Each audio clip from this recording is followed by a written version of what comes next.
Hello there.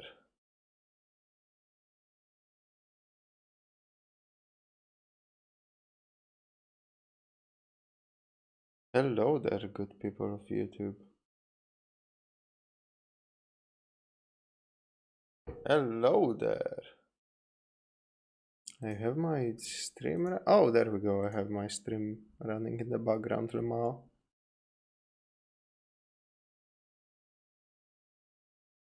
Oh shit. I have a bunch of hair.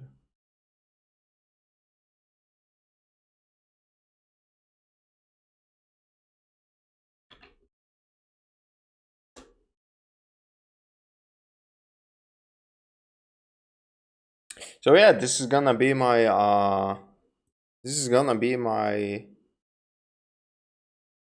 last stream before I take that week of a break. We're gonna go through some videos I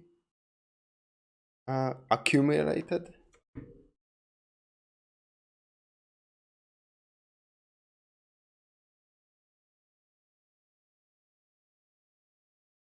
On my watch later list, so hopefully it's gonna be fun. Wanted to do this stream like yesterday, but had too much going on. That's why it like if anybody saw, it was actually scheduled for yesterday, but I didn't go through with it.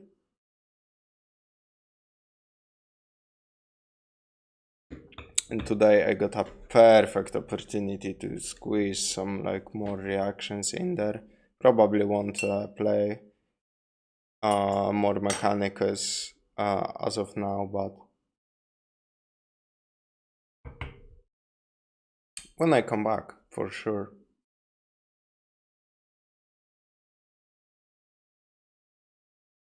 Let me just see here.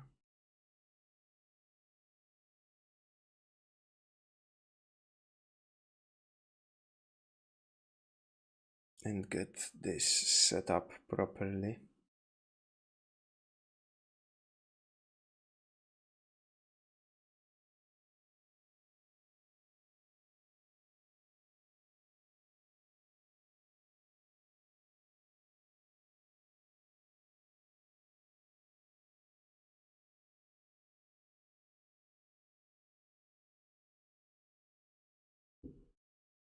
And this is what we're gonna be taking a look at today.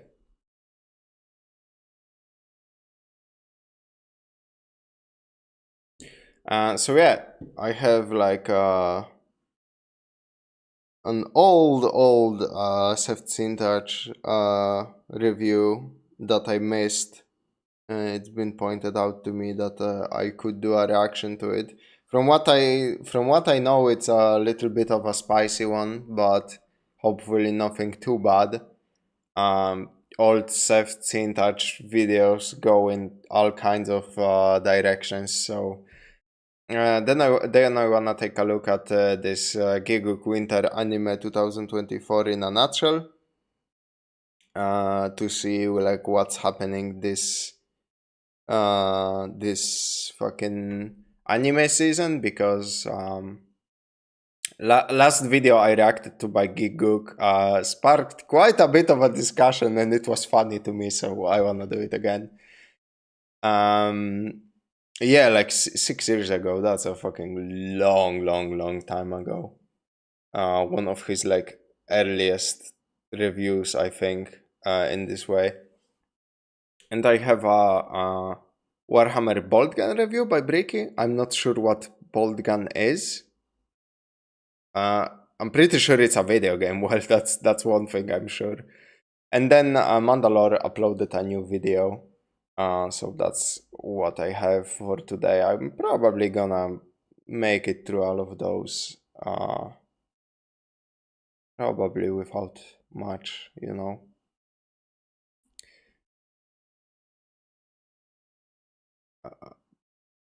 probably without much hassle. So Yeah, let's just get in there and see what's happening.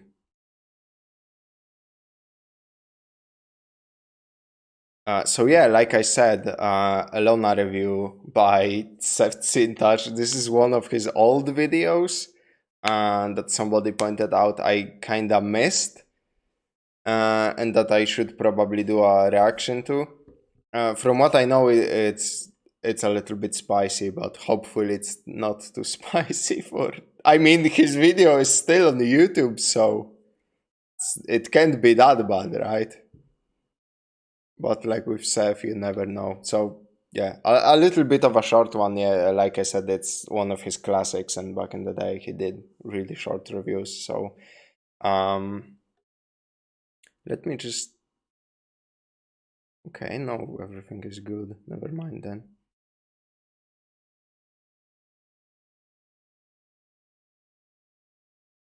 So yeah, Alona review by SsethTzeentach. Oh, let's go. Hopefully it won't be too bad.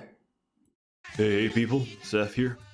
Recently, I've been playing the pinnacle of Japanese culture, a game called Alona, and also realized there are no real reviews of Alona, since the game is largely played by weebs and man-children, myself included. I felt this is a huge shame, because there's really nothing that comes close to the bizarre and wonderful world that is Alona. Alona is a turn-based roguelike RPG with a lot of sandbox elements. It's also completely fucking free, so go find and download the latest copy of Alona Plus and Okay, what the I just literally noticed the background. Jesus Christ. Seems like an interesting like homebrew RPG of some kind. play that shit because it's fun as fuck. I'll attach a direct link with everything you need in the video description. There's also usually a Looks slightly Jesus fucking Christ, what is happening on my screen? Looks slightly RPG Maker-ish. I wonder if it's some kind of like a game based on that. general discussion thread on Man, all the Sev videos just uh just hit different. JP, and the weebs there know far more about the game than me. In terms of gameplay, Alona operates on a very conventional design style for this genre. You control your character from a third-person perspective, move with buttons on the numpad, and use the entire keyboard to access different interaction menus. If you get a bit scared by that layout, Alona also offers a little graphical context menu that allows you to access virtually every menu by just pressing Z, X, or C. And that's as much as the game gives you. As for the rest, it leaves you to figure that out for yourself. Would you like I'm to be a sorry, brawny manlet dwarf fighter? Or a horrific mutant that grows and like to be a brawny... Okay, so we have race, mutant, golem, goblin, lich, snail, elea, yuer, fairy, Olderana.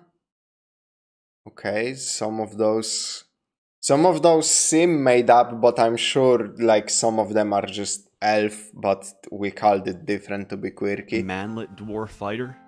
Or a Warrior, thief, wizard, farmer, predator. I hope that's a really bad translation. Archer, war mage, tourist, pianist. That's very specific. Gunner, priest, claymore. Maybe pianist is supposed to be a bard in general, and again could be some fucked up translation. that grows an extra limb every few levels and can eventually swing 8 different axes at once. Nice. Or a snail pianist who has to slowly sliver to a... The pianist, where the farmer has are the practical skills, the pianist has all of the vocal ones. Still they can read a book, play something, jewelry. Jesus fucking Christ, what the hell? Okay, he has skills of literacy, nice. Weightlifting, allows you to craft more stuff that doesn't make any sense. Memorization, helps you acquire additional spell stocks.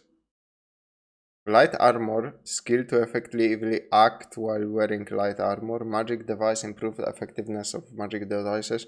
Jeweler, skill to process jewels and manufacture something.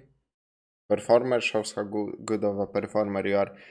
Weightlifting allows you carry more stuff, not craft. I'm just bad at reading. His next concert, while being crushed to death by his poor choice of profession, or a literal suicide bomber who gives cities the sweet taste of nuclear annihilation. All these examples are possible, and that's why people keep coming back to the game, even continuing development after the original coders left for other projects.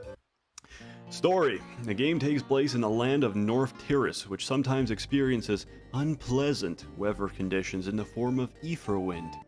Ether wind is a mild gust of magical bullshit, side effects of which may include random mutations, malignancy, and the progression of ether disease, which is really just the first two examples mixed together with becoming a deformed abomination. Since the magical wind tumors are magical, everyone points the blame towards the elves. About time someone dealt with these knife-eared fucks. Anyway, I mean, true. Everyone hates elves, but the ship you're on crashes, and elves help you recover, and then make you eat the corpse of a homeless person. After giving you a tutorial on the controls, they fuck off to give the king a message, then some shit happens, and I didn't really pay attention because it's all English bullshit. The story isn't the main focus of the game, and thank God, because it's some typical anime plot, which can be summarized as this. Go very deep into Emperor Hirohito's crypt and keep Emperor Hirohito from rising from the underworld as he plans to reinstate imperialist Japan, and the Liberal Democrat Party of Japan is shitting their pants because after he consolidates power, he'll publicly execute the spineless cuckolds that took US money and sold their own country from under their feet. That's as much as I can review. The game is too weird. I'm gonna take your word up on that. To be held to standard criteria, so instead, I'll tell you some of my personal adventures and experiences to sell you on it. As soon as you get out of the tutorial cave and enter the first town, you can choose a starting pet. The options are fairly standard: cat, dog, bear, or little girl. Naturally, I chose a little girl. Sadly, my little girl drank from a dodgy well and got pregnant halfway through a dungeon escort mission. So I had to fend off monsters, fend off children coming out of my little girl while frantically looking through my inventory for something to abort the endless stream of fetuses. Luckily, I still had 2 bottles of sulfuric acid, the most effective way to terminate.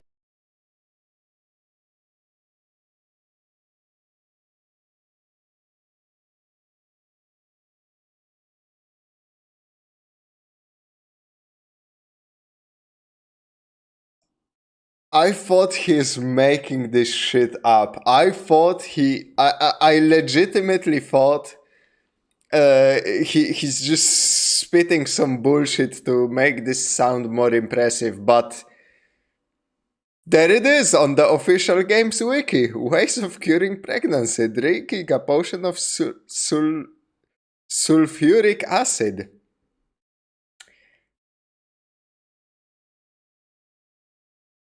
Why does this have its own Wikipedia page? Is it a common problem in the game? An unwanted alien pregnancy. Many quests in this game are randomly generated and lead to a great deal of hilarity. I received a contract from a town guard who wanted me to get another villager's kiwi through fair means or foul. I found the citizen, offered to trade something for his kiwi, only to find that since the quest had been posted on the public notice board, the kiwi had rotted inside the man's inventory. I traded for it anyway, and somehow this was still acceptable by the guard.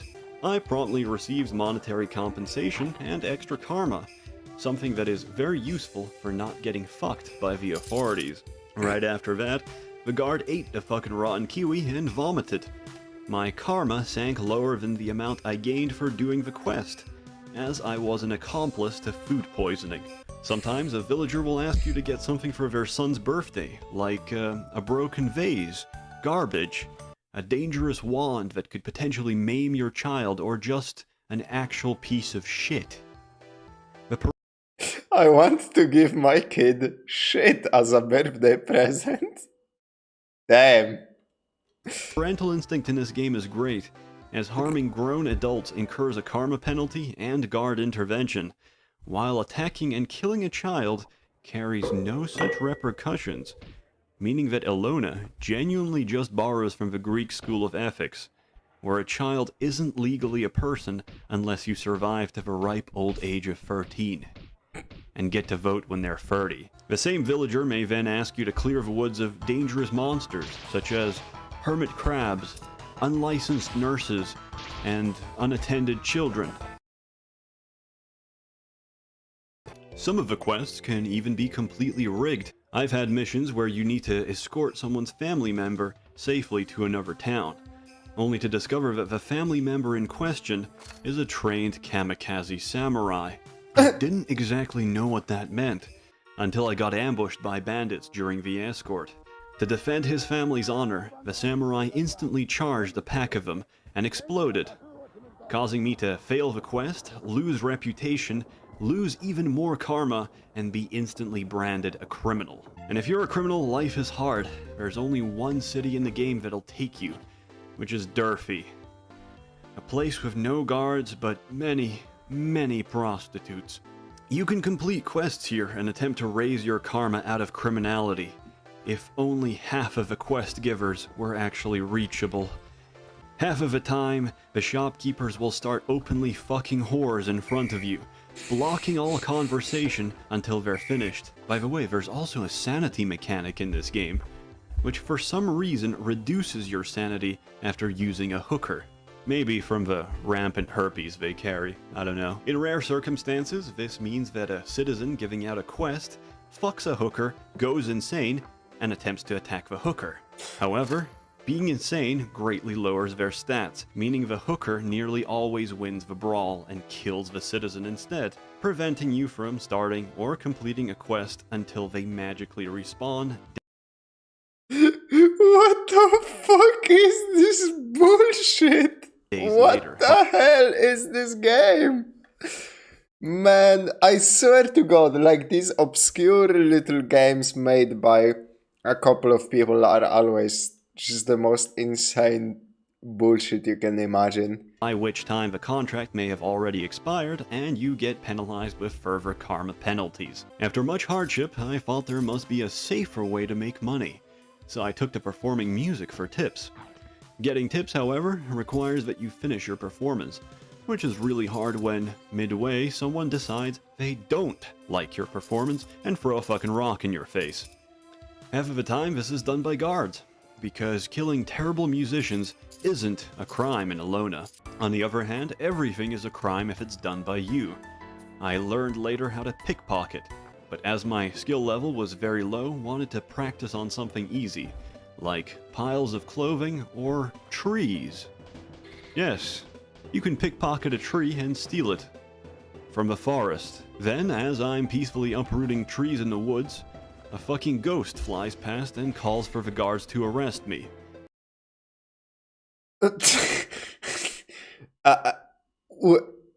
What? I think... Is this fucking game like AI generated? Did human beings have part in creating this? Even in the depths of a wilderness, if a hideous abomination lurking the underbrush sees you pilfering a chestnut, they'll make sure the authorities know about your wicked sins. It did pay off in the end, though. Did you know you can steal from monsters? Furthermore, did you know you can steal the arm off a mecha and prevent him from fighting back?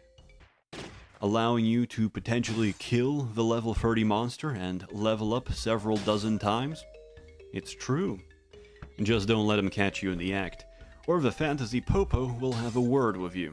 Raising skills requires you to spend quest rewards, but raising attributes is a bit more complex. It's a slower process, since the gains are exponentially better. One of the hardest to raise is charisma, as it directly allows you to have more followers, servants, and adventurers in your party. That is, unless you eat engagement rings. You heard me right? Engagement rings. Any item that has an inherent attribute bonus on it, like engagement rings which give 5 extra charisma, will in theory give you those attributes if you somehow eat them. So, you stack a lot of scrolls of inferior material and degrade that metal ring repeatedly until it turns to paper, then into cloth, then into fucking meat, and guzzle on that shit. After swallowing enough meat rings, you'll be utterly irresistible. Even as I was writing this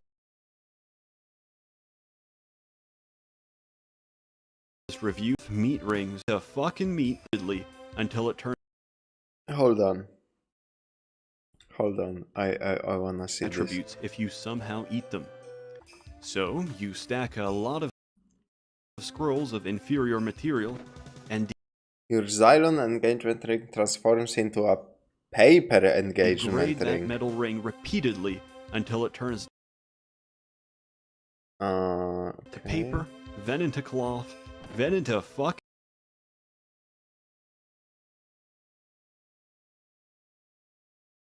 meat, and guzzle on that shit. After swallowing enough meat rings, you'll be utterly. Your mica engagement ring transforms into a raw engagement ring. Irresistible. Even as I was writing this review, Halloween came around in Alona. So trouble. Even as I was writing this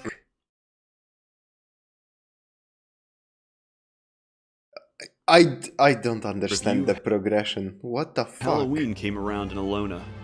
So trick-or-treaters came to my house dressed as skeletons and asked me if I want a trick-or-treat. I asked for a treat, so they called the cops. Some days later, more skeletons came around and asked me the same question. I picked trick. So they Molotoved my fucking house and burnt down my bed. Fuck those kids. The karma loss is a small price to pay for their screams. And that's only some of the crazy shit that's happened to me. Alona is a game that keeps on giving. Much like Chlamydia, it also satisfies your JRPG grinding itch. Much unlike Chlamydia, the burning of which will only get more intense as you ignore the symptoms and avoid seeing your local GP. It is very Japanese, so you can either do interesting things and explore the world, or autistically grind your stats and skills to the point where you can kill God. And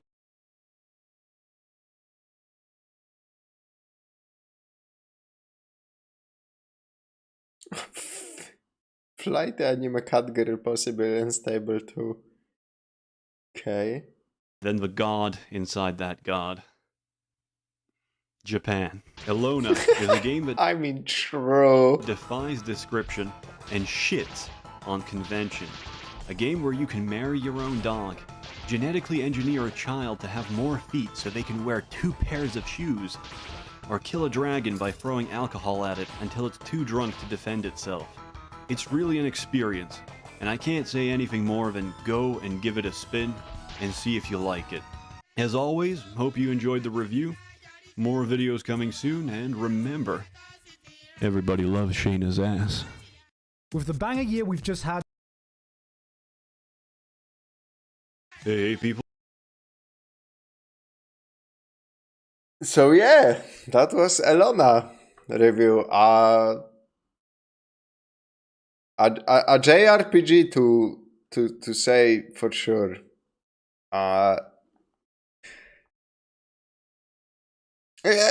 You know what? It wasn't as bad as I thought it's gonna be. So, you know, there is that, I guess. Not much to fucking say about that. Oh, Jesus, what an insane ass RPG. You know what? I will take that much less kung fu bullshit and the amazing cultivation game over this, to be honest. Like those other games seem more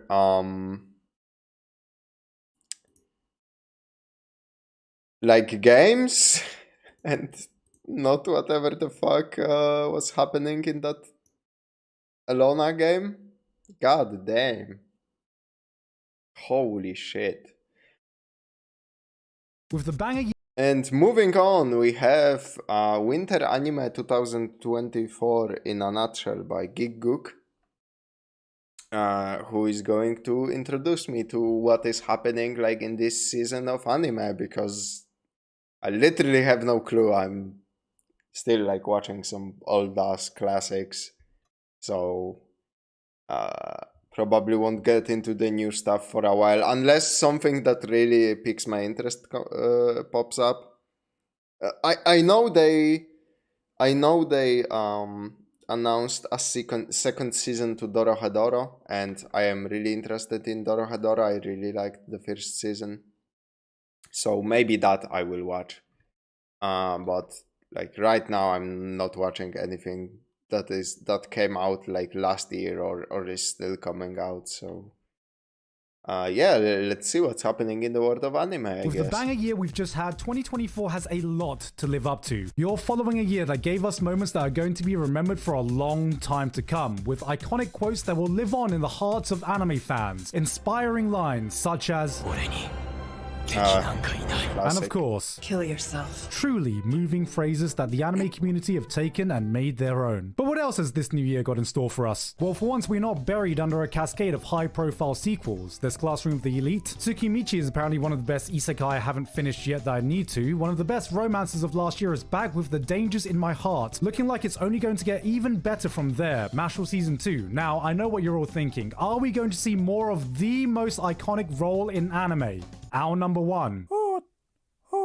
Maybe. I think this is your best work yet. But enough about sequels. What else do we have? We've got more romance, more slice of life, more girls, more isekai. A lot. Wow, who could have thought? More isekai is coming out. Wow. God damn. Of isekai. Again. And of course, we got the action, baby. Woo! Look at this. Oh yeah, shit's about to go down.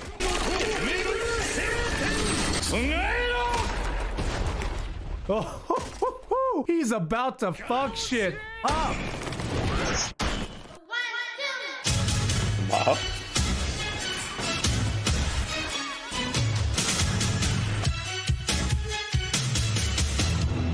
But before we move on, this video is sponsored by Honkai Star Rail, a game I have never ever played before. So let me tell you about this game I have never ever touched. Honkai Star Rail is a free-to-play turn-based RPG that's the has been fucking awarded the anime best I'm game of the year interested 2023 on the Google Play and App Store, and the TGA mobile game And of the year Honkai that I Star have Rail definitely, is 100% honestly, not already spent way too many hours. It's a playing. good Just game to that I reiterate, wish wasn't a this fucking game, gacha, if I because did, I gachas would are be very disgusting. excited about the brand new 2.0 update that just dropped, because it introduces us to the world of Penacony, the first whole new world that has been added since the game's release, and along with that comes a bunch of new 5-star characters. We got Black Swan, a new 5-star wind-type Nihility character who has abilities like yada yada yada. Who cares about what she does? Look at her. Just look at her. God, I'm so excited to pull for you.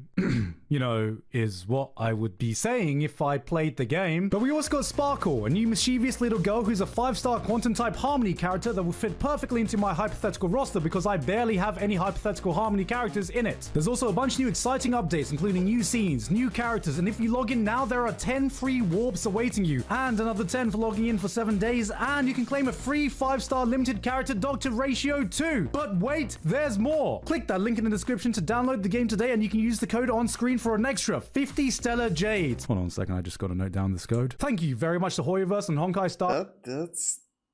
That's like literally nothing. What the fuck? 50 Stellar Jade. That's literally nothing, man. Back what? to the video. Damn.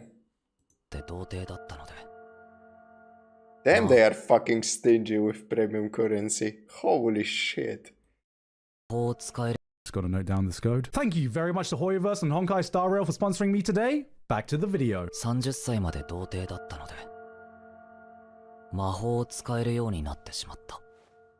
Honey, is there a way to unvirginify ourselves? Well, it's official, guys. While us decrepit sex havers were busy enacting coitus, these damn virgins were secretly getting wizard powers. I'm sorry to say, weebs, but I've let you down. But the fight is not over. You can finish what I couldn't accomplish. Okay, so our guy here has the ability to read minds by touching people because he's a virgin, but the catch-22 is the man is such a giga virgin that he can't ever touch anyone except for Oh, it's that kind of show. Well, nothing says true bromance like helping your mates lose their virginity, and honestly, how can you complain? My man is really putting the top in top husband material. He's even using the forbidden Eren Yeager technique to rizz up his fellow bro. It's been a while since we've seen a show go full BL bro love, but suffice to say, this is the most homoerotic thing we're gonna see all season. I mean, good for people interested in that stuff, you know. I will take literally anything over more isekai. Like, holy fuck, we need more anime that zeroes in on hyper-specific niches and delivers for those people. So, fuck it, that's a win. That's a win in my book.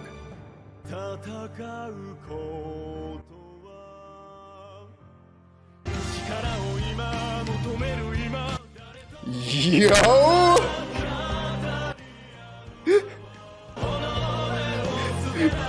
What the fuck?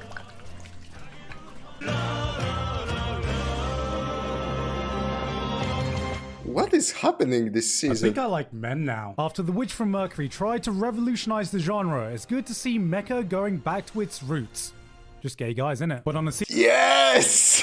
serious note, don't make the same mistake as me and almost skip this. I thought this was just going to be another standard real robot show. People are dying on the battlefield, fighting for their lives. You are witnessing the true horrors of war. Then out of nowhere... See, I don't like mecha that much. But I am fucking happy when people who are into mecha get to eat, because that means less attention given to some fucking stupid isekai. This guy drops in and just listen to his theme song.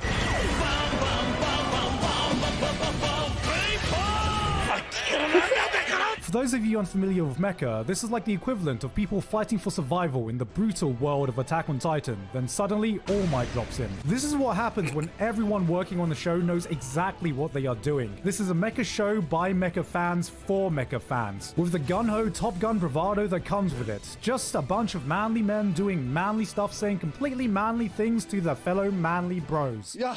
You better win your fight, because I'm coming on your ass, boy. I'm coming for that ass. Solo leveling. Okay, that mecha anime actually looks fucking interesting. Holy. Okay, this is meant to be the big one this season, and if you've seen my previous video on the manhwa, you'd know that I'm a big fan, and these opening episodes seem decent. They held nothing back when it came to the sheer violence compared to the original webcomic. Hiroyuki Sawano is, as always, bringing the hype with his OST. Animation seems... good. And this opening is what I hear in my head when I'm getting a kill streak in Counter-Strike. But I am a little cautious because A1 Pictures is doing a pretty good job with the animation, but let's be real here. Solo Leveling is not coming in here as the pinnacle of storytelling. One big thing that made this title stand out was that the art was absolutely godlike. Not just good, godlike. They gave us some of the best heart-pounding action scenes you can find in webcomics, so the real question is this anime going to be able to match that? Because when I look at this art, I'm thinking the action has to be like Demon Slayer, Jujutsu Kaisen Season 2 level, you know what I mean? Because take that away and we have a story that's not too dissimilar to the man needs to be stopped. Truckload of power fantasy isekai we see every season. The main character ends up more perfect than Kirito. Side characters become as useful as Yamcha. This is an unapologetic power fantasy show that lives on the rule of cool. And if we don't have similar godlike animation, what more can the show give us that we haven't already seen? Arise. Alright, actually I'm sold. We got a few villainess anime this season, and this was the one that definitely interested me the most. And yes, it is purely because I am a sucker for time loop anime. Coming from the mangaka that seems to have a curse for mediocre mediocre anime adaptations like Lucifer and the Biscuit Hammer, it looks like one of his works is finally getting a decent adaptation. I'm not too familiar with this one, but it does give me hope that we're gonna get the Spirit Circle adaptation we deserve.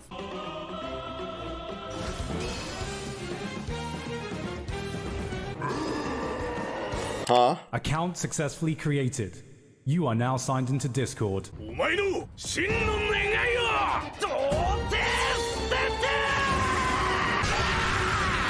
Did this motherfucker just hit him with a virginity punch? Mapper have come to us with another anime original with another self-proclaimed virgin protagonist in an old-school delinquent showdown anime. I'm not Okay, I'm interested. I'm very fucking with all the interested freaking now. virgins having superpowers this season, and why is it always the guys? What about all the female virgins? Come on, anime, we need some representation for the freaking Hyman squad. You watch subbed anime, don't you? Yeah, I'm into sub.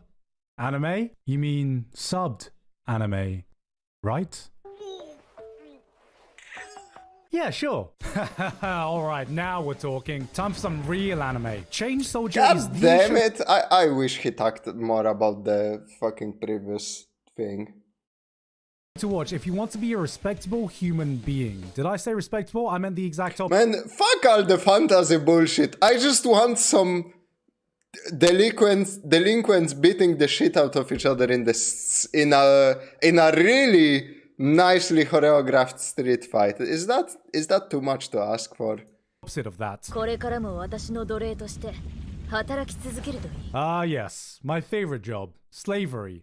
That's how it works, right? Yes, it's an anime about a guy who gets superpowers by being a slave to a bunch of hot anime girls. Man, what the fuck is going on with this season? Now, before anyone gets angry, this is basically just Power World with a degeneracy mod. Sometimes you have to respect a title that knows exactly what it wants to do and hones in on doing that one thing really well, even if that thing is awakening a new fetish every episode. This is the rare type of series that has plot, but also has plot. You already know if this is the type of show for you, but I will say, the fight scenes went unexpectedly hard in the manga, and this action animation is not exactly the cream of the crop, but you can only expect so much when the team is working with one hand. If they chose to put their focus on another Real talk, why does Gigguk only elaborate on those fucking fetish animes instead of the actually seemingly cool ones? type of scene, I'll still be a happy man, cause let's be honest guys, who doesn't want to be stepped on by a group of hot anime girls, am I right guys? Trigger are back again to save anime from the Jujutsu Kaisen fanbase. This time with Dungeon Meshi, or Delicious in Dungeon, which no one actually calls it, even though its name is on the original Japanese manga. Going into this, I thought this was just going to be a simple cooking show where some adventurers explore some dungeons, eat a bunch of weird monsters, have Trigger's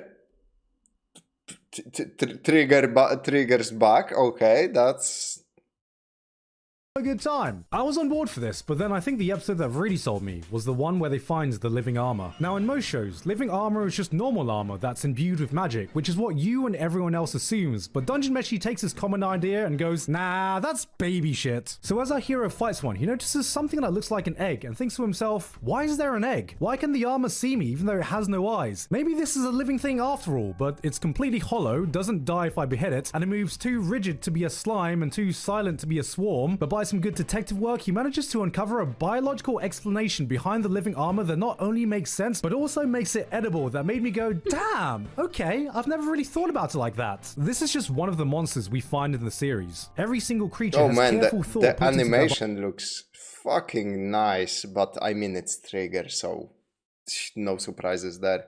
Biology, their ecosystem, even the most common fantasy monsters we're familiar with are given their own unique take. The insane amount of creativity in the world building makes this feel more like a nature documentary with a cooking twist. And add to this a core cast with banter reminiscent of something you'd find in Konosuba, and you got yourself a pretty damn good show. With this now airing at the same time as Freerun, I mean Trigger literally did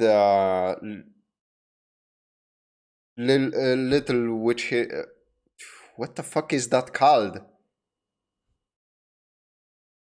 Little Witch Academia? That's the title, right? Little Witch Academia. That's what they've been doing all this time after Kill la Kill, right? Yeah. I don't know what they did. Oh yeah, I guess they did Edge Runners, but I mean, and Brand New Animal. Since like, but I meant like their originals pretty much.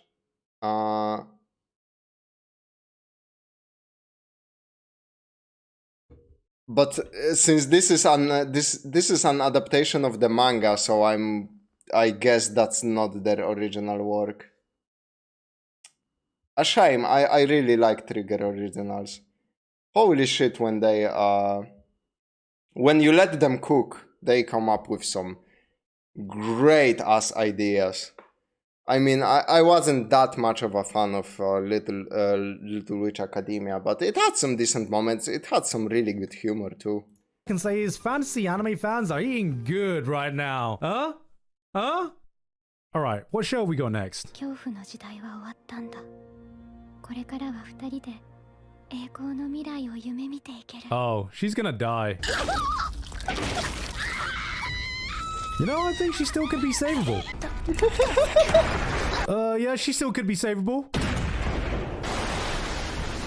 Yeah, the city's still savable.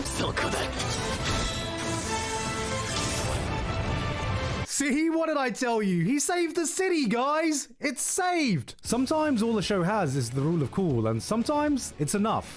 Ishira might just be that show. It's some ruined fantasy land where a bunch of Dark Soul bosses gather from all over the world to take part in a no-holds-bar battle royale bloodbath. Isekai protagonists, undead warriors. Every episode introduces a new stupidly overpowered character for the true battle royale experience. I mean, yeah, anime like this are cool for a season and then they fall off the fucking cliff if they don't have good world building. So I'm assuming I wouldn't be a fan of this. I'll be placing bets like this is a UFC match. This might not be the prettiest looking show of the season, but this is it if you want some turn your brain off edgy fun. So, you watch subbed anime? Nah, I'm into dom. You mean dubbed? And no. I went into the show completely blind, thinking it was some cute parody of the magical girl genre. Then 5 minutes in I realized, wait a goddamn minute! I thought Chain Soldier was going to be the only thing bringing the culture this season, but now we have BDSM Bocce if she was a villainess. And the thing is, the scenes here go even harder, but the problem is, it's comedic enough that I don't know if I should laugh or be turned on sometimes. If you want more culture in your life, give this one a watch. This might not be your proudest fap, but it'll certainly be your funniest. Jesus fucking Christ.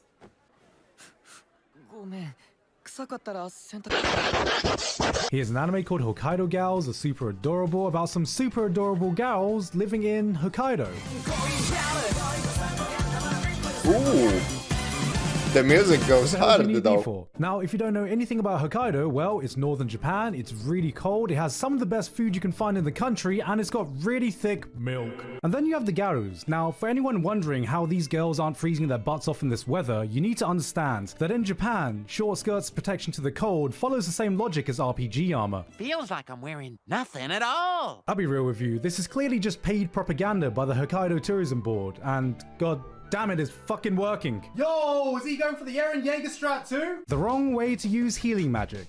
Would have been a more accurate name for this show, actually. I feel like having healer or healing in your title has become a PTSD-inducing trigger word for us at this point, but I actually had a lot of fun with this one, for one not so obvious reason. I'm into dom. For most people, this probably looks like another run-of-the-mill isekai junk food, cause it is. But for someone with a trained eye like me, I can tell the difference between a white guy and a...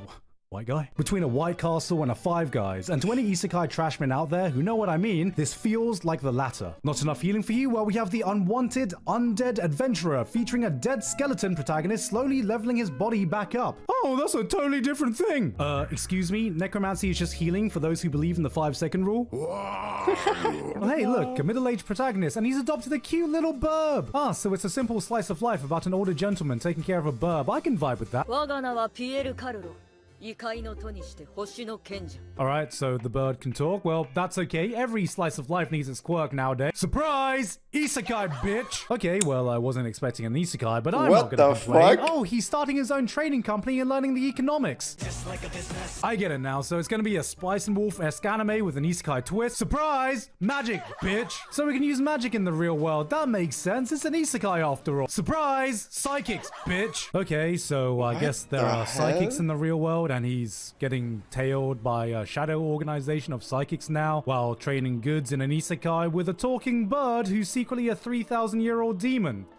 This show is amazing. We got ourselves a cute little romance, this time with the most precious cinnamon roll who has trouble communicating because she's deaf, making her the actual, lore-accurate Komi-san. This is honestly goddamn adorable. Oh, I read this? Which one?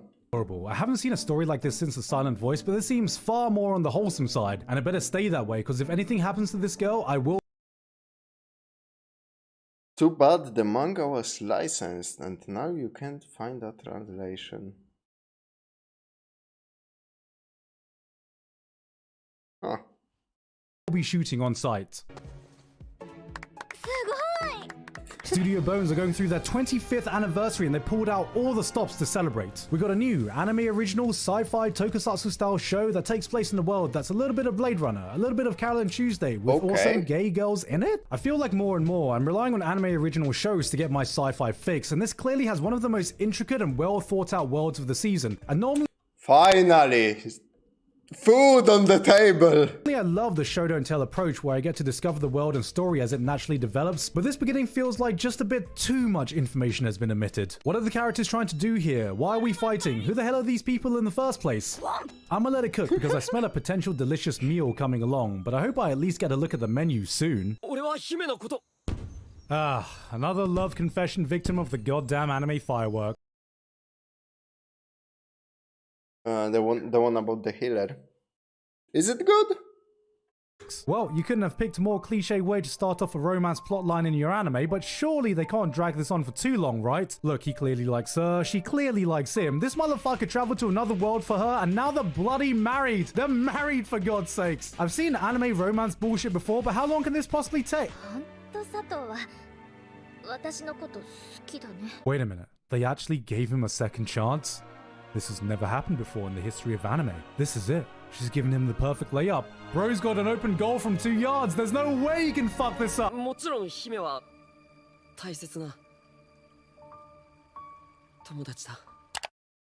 It's okay. I'm calm.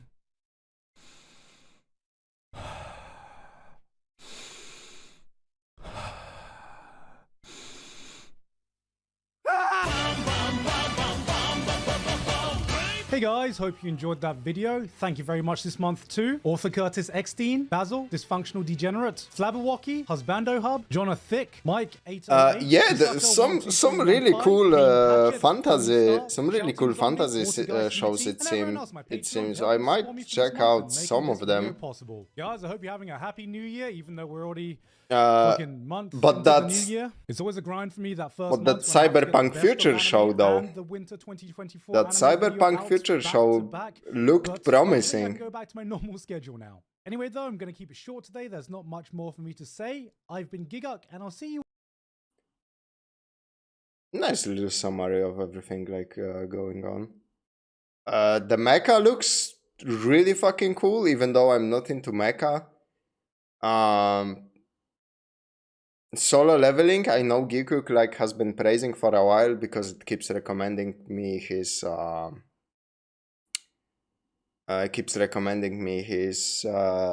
video about solo leveling. I don't know, it's a webcomic, right? This thing about fucking the one that definitely from the mind works that the Spirit Circle created. You are. Did this motherfucker just hit him with a virginity punch? Mapper have come to us with another anime. This thing I need to check out with definitely. Another self-proclaimed virgin protagonist in an old school delinquent showdown. Oh my fucking god! Look at that! Virginity punch. Mapper have come to us with another anime original with another self-proclaimed virgin protagonist in an old school. Man, I fucking love when there's no magic, there's no fantasy, there's no bullshit. People just swinging at each other, you know? Delinquent showdown anime. I'm not sure what's up with all the freaking virgins having super except this, apparently. This season, and why is it always the guys? What about all the female virgins? Come on, anime, we need some representation for the freaking Hyman squad. So I'm definitely on the lookout for that one. Delicious in a Dungeon I also might check out just because it's Trigger and, you know. Trigger delivers. I'm looking forward to seeing how they draw solo. As so far, it's been pretty good. Yeah, solo leveling. I definitely might check out too. But there are so many of those like action animes I got stacked on my plate already. Like I still need to check out Jujutsu Kaisen. And there are so many things I've been forgetting about. So it's nice when something with a little bit of a different pace comes around.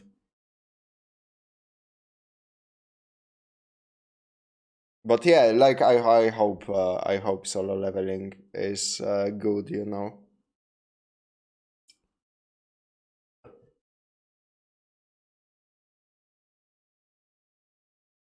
I mean, hey, at least we got some variety, it seems.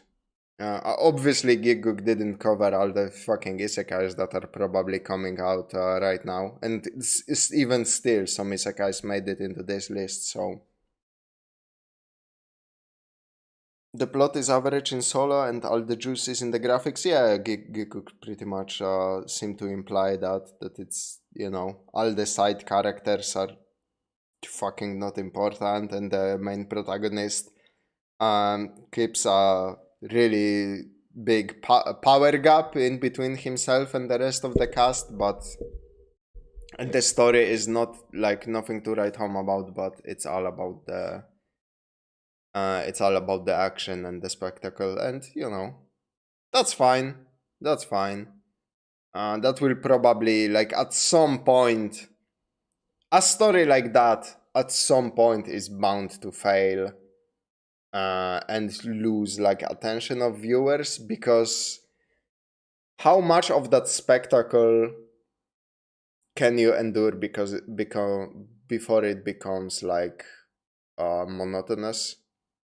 I think like anime that bank on spectacle, like you need world building in your anime, like really solid world building to stretch it out for like a long time.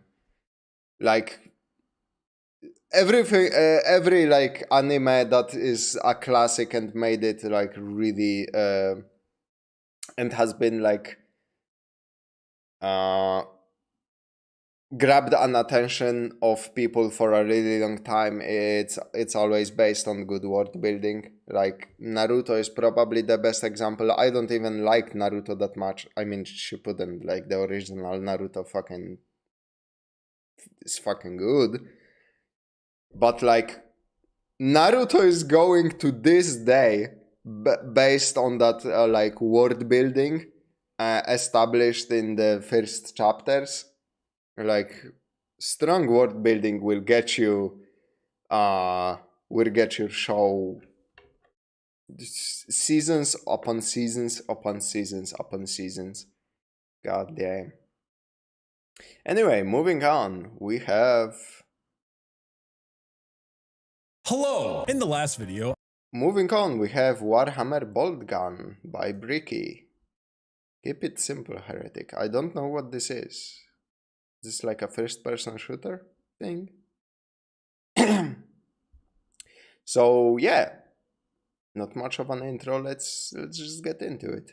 Hello! In the last video, I told you I don't sell you half a shirt, and I'm a man of my word. In fact, I'm such a man of my word, we've created all kinds of new things I won't sell you half of. At Orchidate.com, we got a bunch of new merch. In fact, specifically, My Beloved merch. Oh yeah, also it's sweatpants. There's My Beloved. It's I swear, it looks, I gotta jump. We got a whole bunch of new stuff for the My Beloved collection. You got this nice puff material on top of red shirts. You've got white shirts, black shirts, like 4 different designs, sweatpants, all kinds of cool stuff. And not only that, but there's also been probably a lot of new merch that have been added just kind of naturally through the course of the time. So if you haven't gotten a chance to check out the site recently, go down in the description, go to Orchidate.com. There are 2 links. One is for all of the My Beloved collection stuff, and the other is just the site in general. So go check it out, cop yourself some merch. It's very good. I think it is. I wear it all the time. And yeah, let's kill heretics. Hello everybody. My name is Yeah, just a quick little thing I wanted to mention. I will be going through some like Warhammer games to kind of see what games are actually interesting. Because I would like more recommendation. When I finish Mechanicus, I want to like fill that slot with another Warhammer game possibly.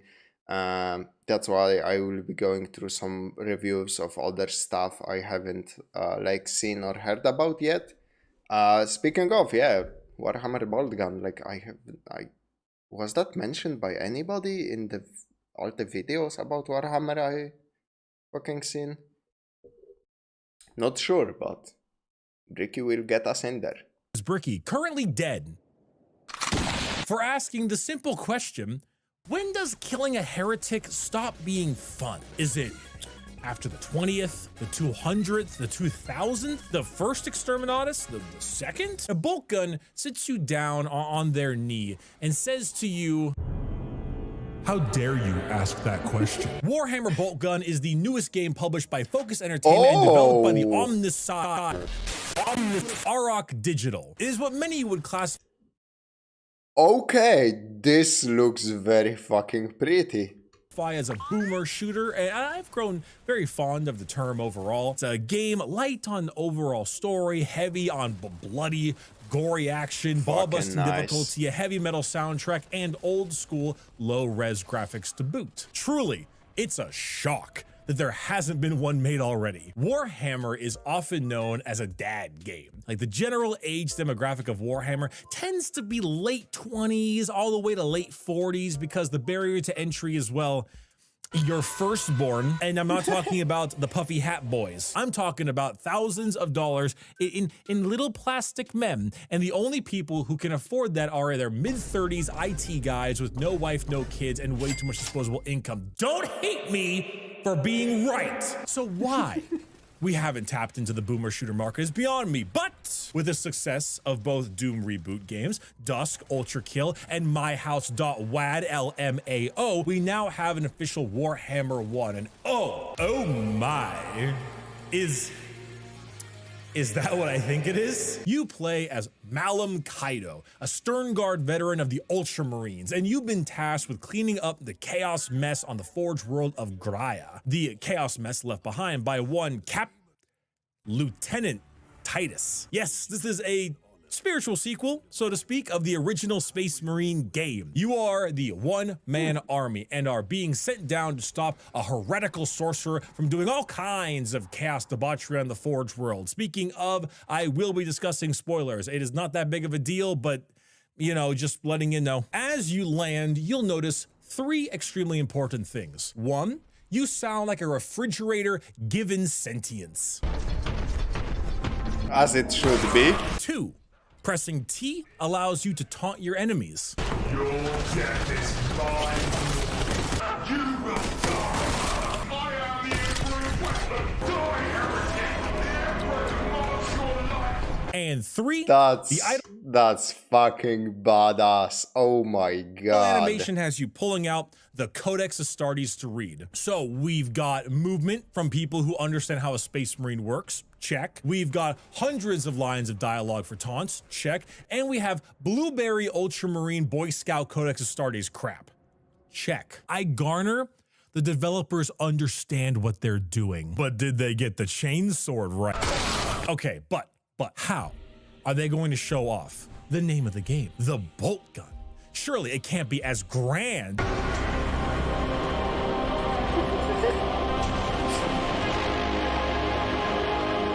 Enacting the Emperor's will is a lovely time in Bolt Gun. The enemies are relatively similar to those you'd find in a boomer shooter. You have fodder enemies such as cultists, tougher enemies such as pink horrors, plague frogs, and chaos legionaries. Then things can really ramp up with flamers, terminators, the aspiring champion, and so on. Of course, you have health and armor system. Your health is regenerated up to 200 using all the big health pickups, but you can go even higher with the little baby health pickups. Your armor is contempt. Yes, I'm not joking. Armor is called contempt. -1 AP. Killing human enemies drops small amounts of health, and banishing demons drops a small amount of contempt. So blending the killing keeps you topped off. As for ammo, well, that depends on which gun you're using. Besides the signature bolt gun, you have other means to deal death to the traitors. There's a charge move that slams through enemies, your chainsword of course, but also a shotgun, plasma gun, heavy bolter, my beloved, vengeance launcher, volkite gun, melta gun, and grav cannon. Each weapon generally falls into some type of archetype that previous boomer shooters have pushed them into. The bolt gun, contrary to popular belief, was not made to kill other space marines. It was made to kill non-compliant humans and aliens during the Great Crusade. Yeah, of course I'm xenophobic. Have you seen these things? My brother in the Imperium, you murdered all the non-scary ones. So, as expected, the bolt gun is your workhorse weapon and is particularly good at killing non-compliant humans. The shotgun does shotgun things. Pretty good at squishy targets or, close range enemies. The plasma gun does a lot of damage but travels slowly and has a slow travel speed. You can press and hold the gun to rapid fire it, but, it's a plasma gun.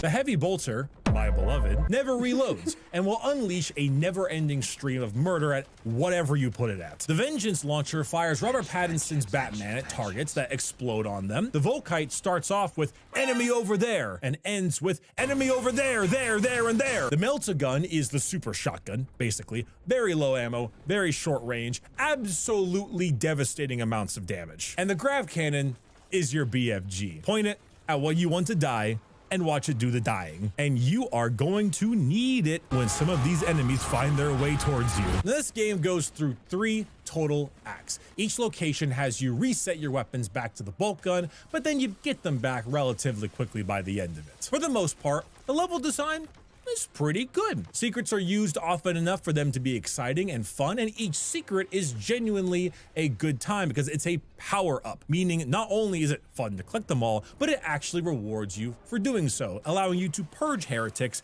at 120% efficiency, like that cyborg episode in Teen Titans. It didn't make any sense. I didn't care. It was inspiring. One level I'd like to highlight is a Zinchian-style combat arena. Firstly, Zinch-infested areas and near enemies have this horrifying, moving face effect on the walls and floors, which adds a ton to the mind-altering horror that Zinch is so known for. But their best trick is whatever the fuck this is. It's like the graphics can only be seen from one direction. Can we get a One Direction cast member Fortnite dancing on Zinch demons? Skater, let me know what you can do with this. Yes! Yes!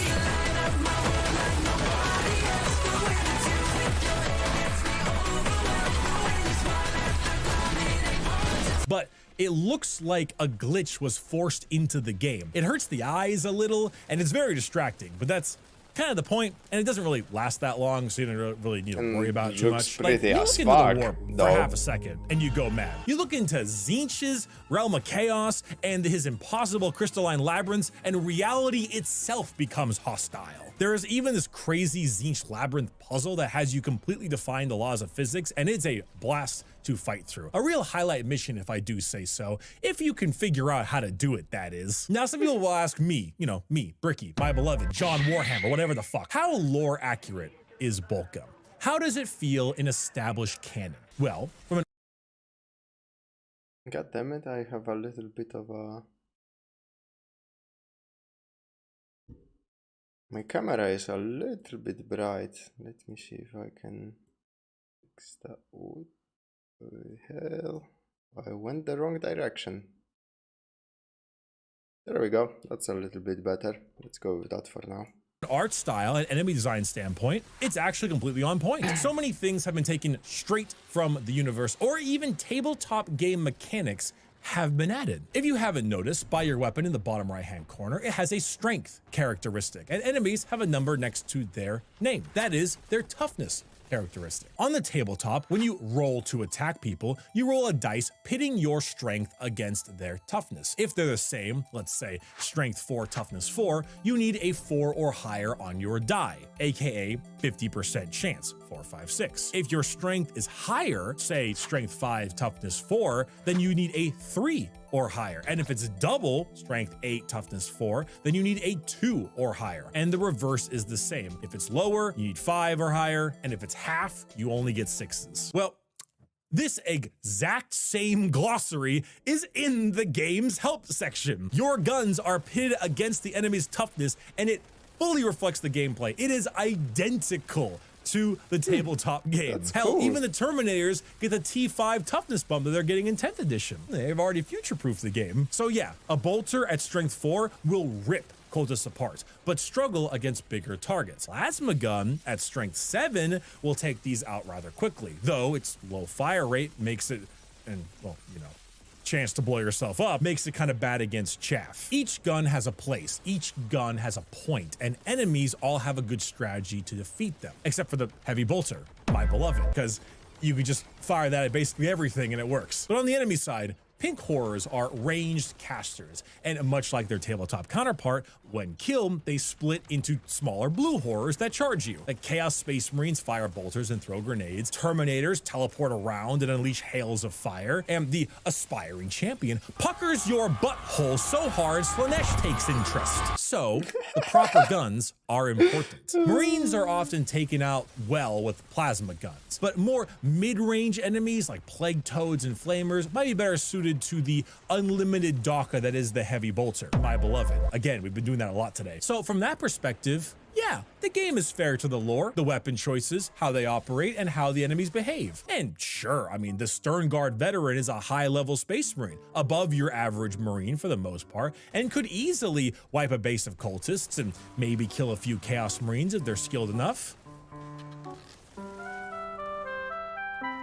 But my brother in the Imperium, that is a Lord of Change. And it's the first boss fight. And you have, oh, not 2, not 3, no, you fight 6 of them, my guy. And great unclean ones. Strangely enough, the main villain in this game is a Black Legion sorcerer who's weaker than all those boys. In fact, he uses 2 of them in the final boss fight. And you might be thinking I'm mad about that this is somehow not video game accurate. And you know what? You'd be right. This is completely false. Looking at a Lord of Change might kill a Space Marine, the most horrifying creature in Tzeentch's realm, or the Great Unclean One, the gifted fucking son thing of Nurgle, the big chunk lad. You might think that's impossible, but I say nay, because why? You're playing as an Ultramarine, and there is nothing more powerful in the universe than a named Ultramarine. I cast fist!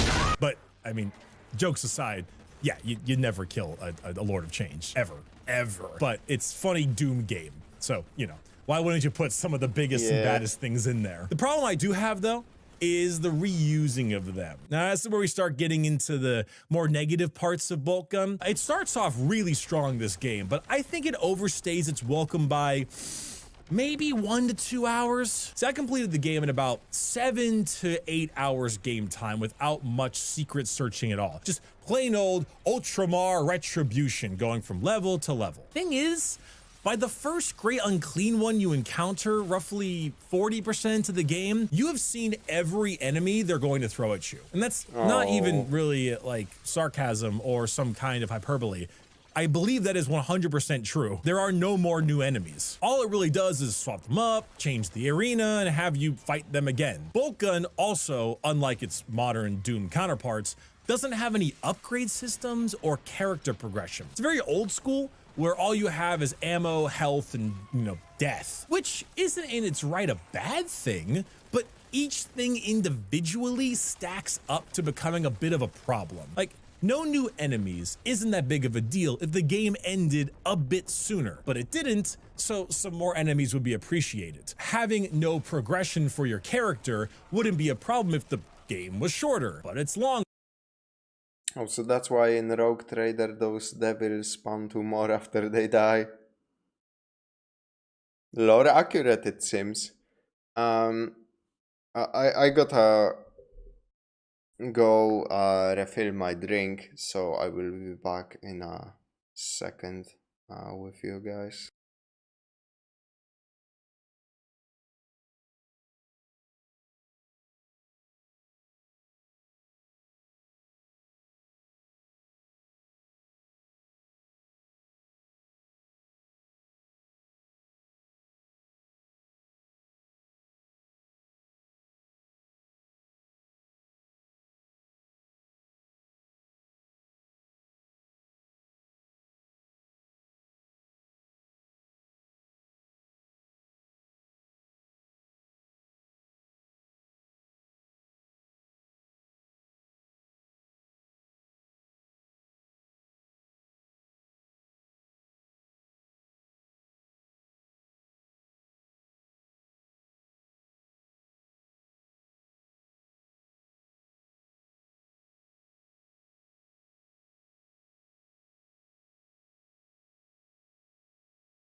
And I'm back.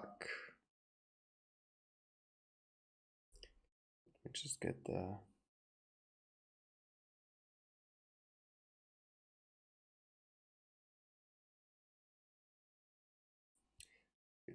stream setup so I can see the chat and everything. Which, funnily enough, doesn't fucking pop up right now. What the hell? Oh, there we go.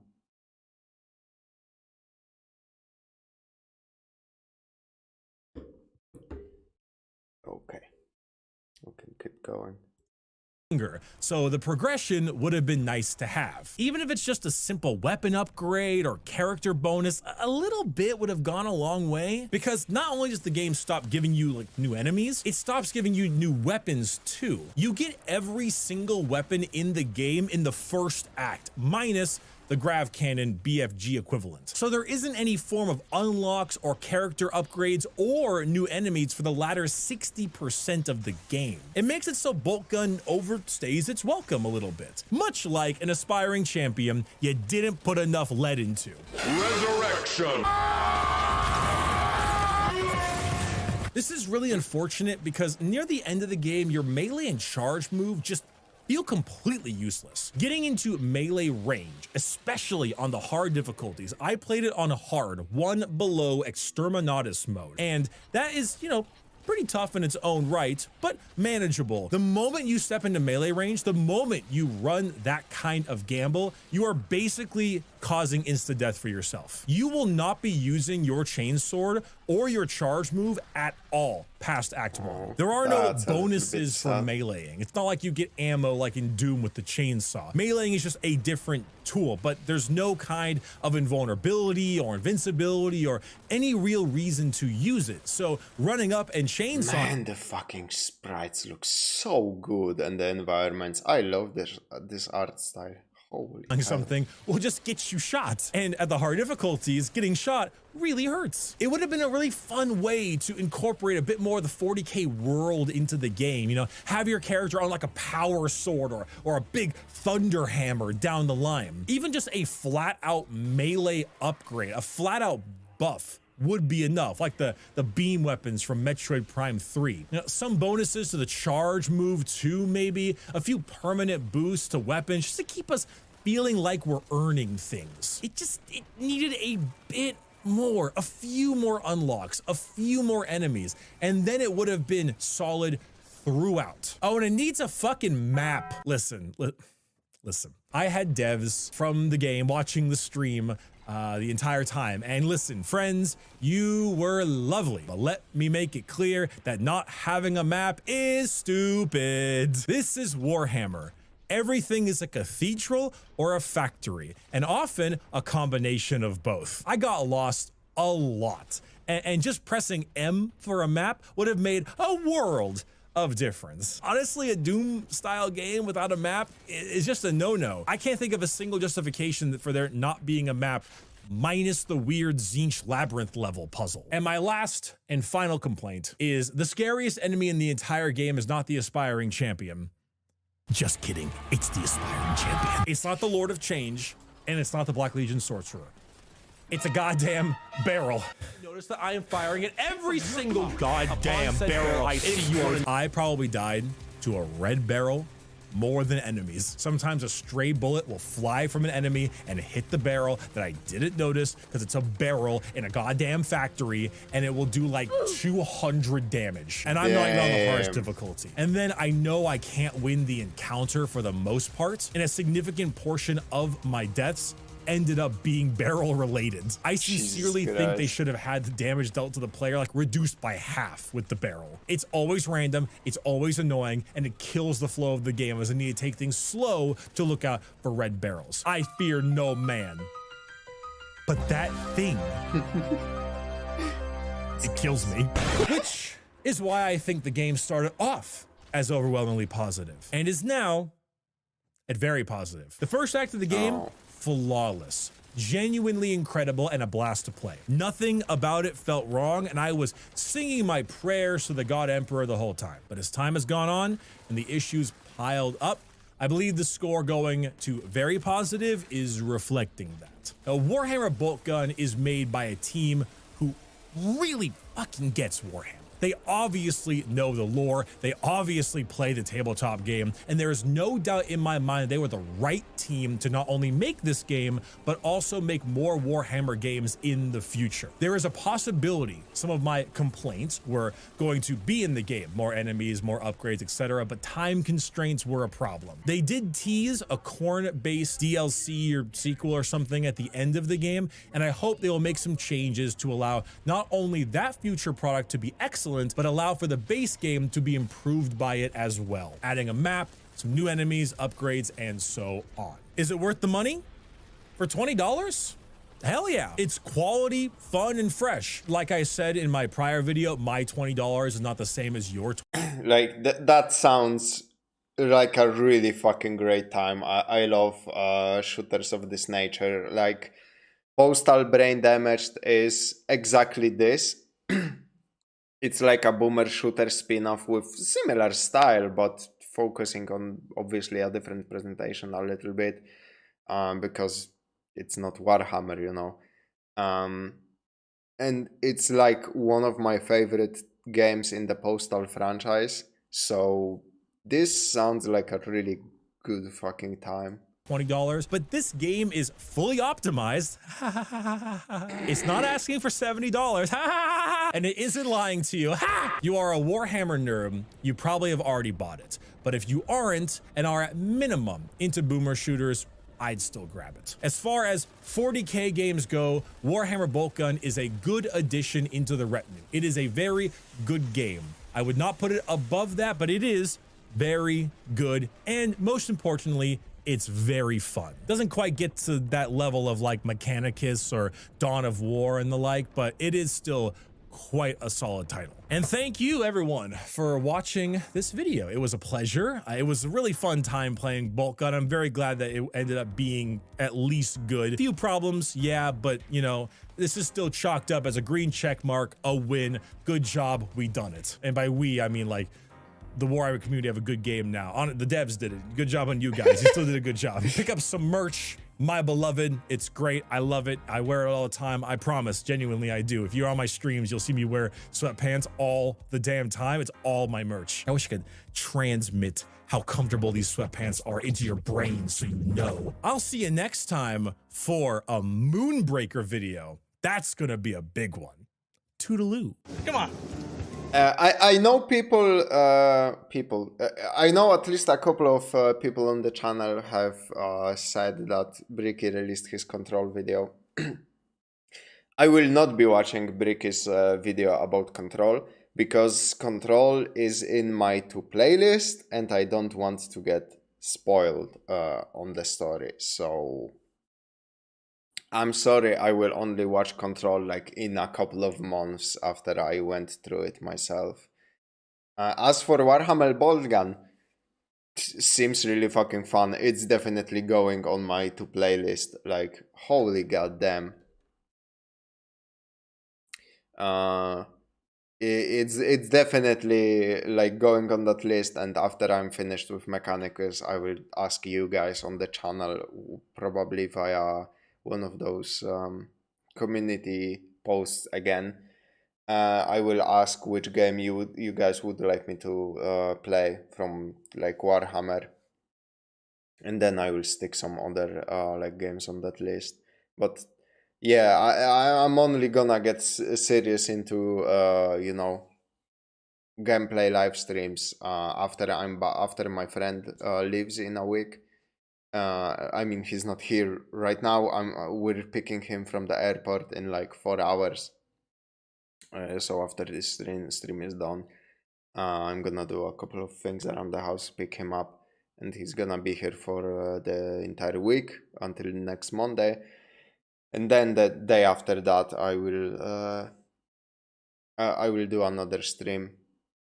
I will set it up, of course, in the schedule, and yeah, I thought the cat is biting my cable.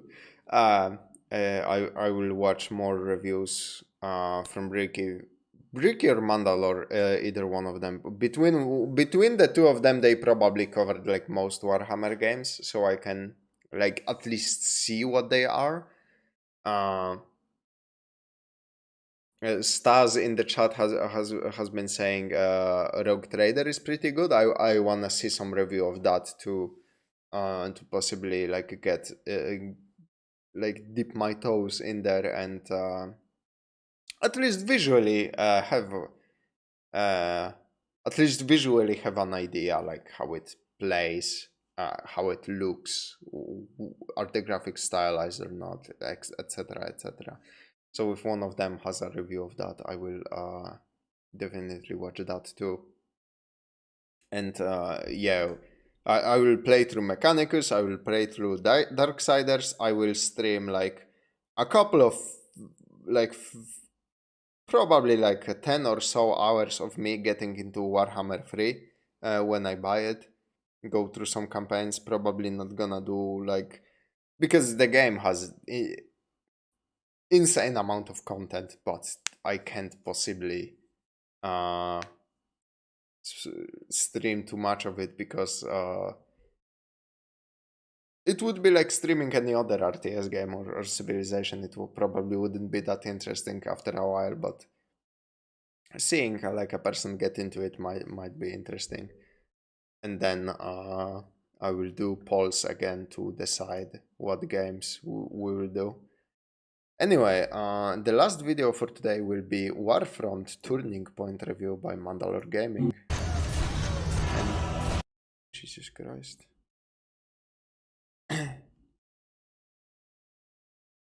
This is kind of surprising. I didn't know I can check these off the list. It's kind of surprising. I didn't know this is what Mandalore was cooking behind the scenes.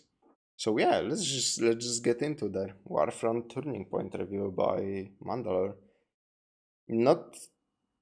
I don't really know what this is. I'm assuming it's a real-time strategy or some kind of like command game where you command the units and build buildings. Well, that's what I would expect from a title like this. And a cinematic like this.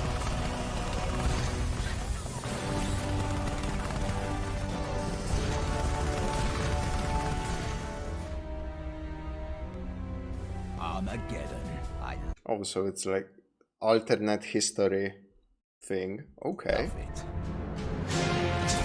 Yup, and it's a real-time strategy. Alternate history has always been an interesting and fun genre for me. Sometimes they're plausible, highly researched scenarios, and sometimes they're completely batshit. There's always been room for both across all media. Then you have time and space mischief, like Pax Romana. You know, where the Vatican sends back time-traveling mercenaries to form an eternal Roman Empire. At least until you see the story start to fall apart and then completely give up. Regardless, the lion's share of these mainly goes to World War II. It's a good, high-stakes diverging point that you can play around with a lot. Hell, in games, arguably the establishing title for FPS had you fighting Mecha Hitler. They've been here since the beginning, and boy can they get weird. The thing is, you usually have some kind of expectation going in. You might have gone in to watch The Man in the High Castle expecting something like Fatherland, and instead it goes into Pax Romana territory, and no one even gets hit with a funny pink beam. As for Warfront Turning Point, this is an absolute enigma, and it has parallels to another video I've made. This is part of what I call my Best Buy collection, which is an electronics retailer chain over here which will likely die in the next 20 minutes. Anyways, growing up I had no gaming magazines, my family stuck with dial-up for far too long, so my game buying habit became word of mouth from my friends, and what cover looks really cool in the store. The games might be 10 or 20 bucks, but they'd have a really nice box. Ghostmaster was one of those, and was a great pick. Yeah, I had Ghostmaster from a gaming magazine. And you know what else had wonderful packaging?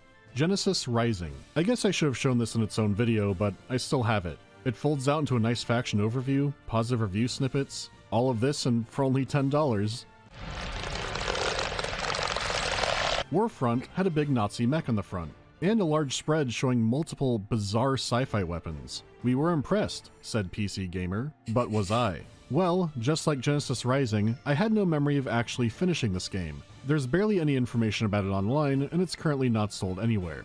And that Okay. makes it perfect to talk about. So let's see where history diverges and look at the opening cutscene. Okay, now I know why he's talking about this. Now this makes sense.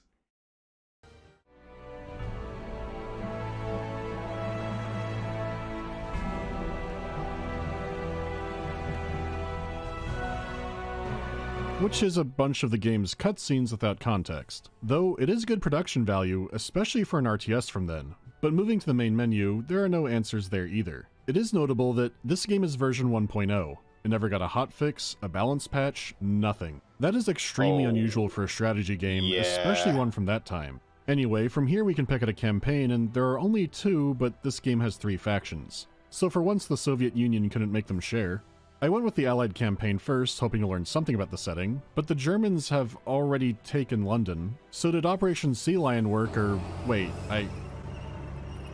that's a strange act. Oh, the Allies are here, but wait, wouldn't they? Are they retaking the city? The fighting rages on, and then a scene straight out of a Bollywood action movie. Where the hell's that Yankee?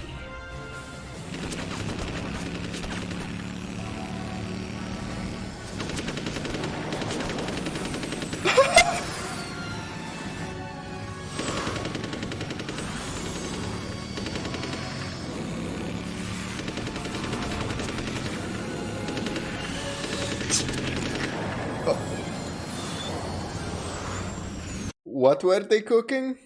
Should they have been kept away from the stove? Not sure.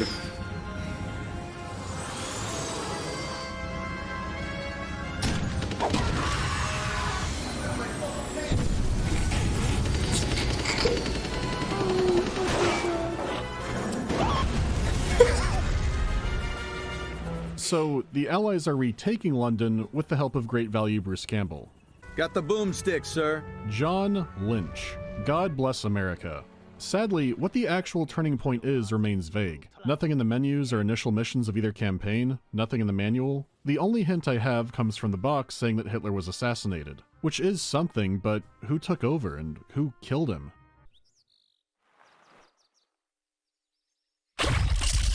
Well, that question is never answered, among many others. If it weren't for the box, you would not know he was assassinated. It makes the beginning of both campaigns confusing and disjointed, and it does eventually establish enough that you'll understand the main crisis of the game. But how this all happened remains a mystery, which is baffling when you're doing an alternate history game. Like, it may have been stupid and insane, but even a game like Homefront knew to establish some things. But the story is just one part of the game, so let's talk about the visuals.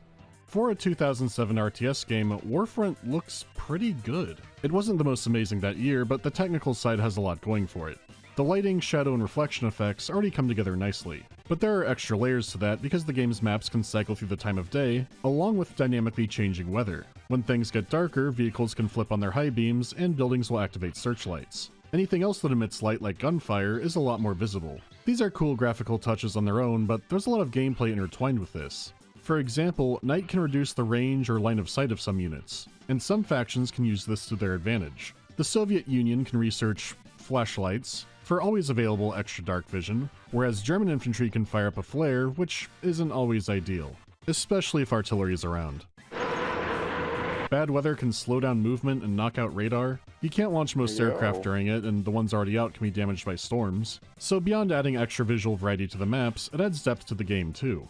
An opportunity could pop up where you know the enemy can't use their air power, or you could sneak some guys in under the radar. Or it can throw a wrench in your plan and a rescue operation gets a lot more complicated. It's a neat feature and something that even a more tactical game like Company of Heroes didn't have back then. I can't build on wet soil.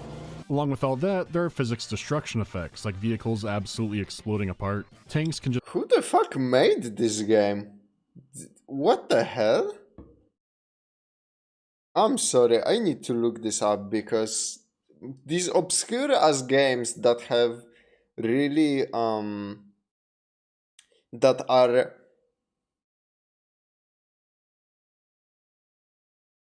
these obscure ass games that have those really elaborate mechanics and they clearly were trying to make something unique actually fucking fascinate me. And usually, yeah, you fucking never hear about those things because it's some abandonware pretty much. The developer is Digital Reality. Games developed. A bunch of things I don't know. Holy fuck, I don't think anybody knows. Okay, so they developed Imperium Galactica. Don't know what that is, but it had like a sequel, so maybe somebody knows that. Desert Rats versus Africa Corps, so another World War II thing. This War on Terror, Liberty Wings, Deadblock, Skydrift, Cinemora, Black Knight Sword. What the fuck are those things?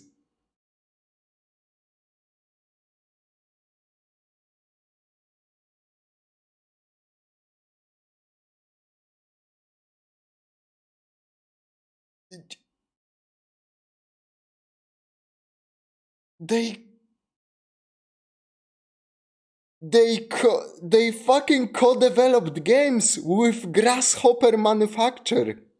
Grasshopper, who made Killer 7, No More Heroes, Shadows of the Damned, Lollipop Chainsaw, Killer is Dead, Let It Die. They fucking co-developed games with Grasshopper Manufacture. Who the fuck are these guys? Why did they have so much power? And yet, I never fucking heard about their products. This is insanity. This is some fucking rabbit hole. Oh my god. What was happening in the background of all these projects? My god. Just roll down trees and small objects. The fights can scar and rip apart the landscape, but what matters to the gameplay this round is more arbitrary. Sometimes it's only janky looking death effects that don't matter, and then sometimes a troop carrier crashes into one of your buildings and costs you some repair bucks. Or you end up in a firefight where you're trying not to get your troops pancaked by an oncoming train. So this time around, it's mainly for fun and flavor. See a power armor soldier die the second worst death next to the animatrix. But once in a blue moon, it will matter for something random. Here's my heroic liberation of London.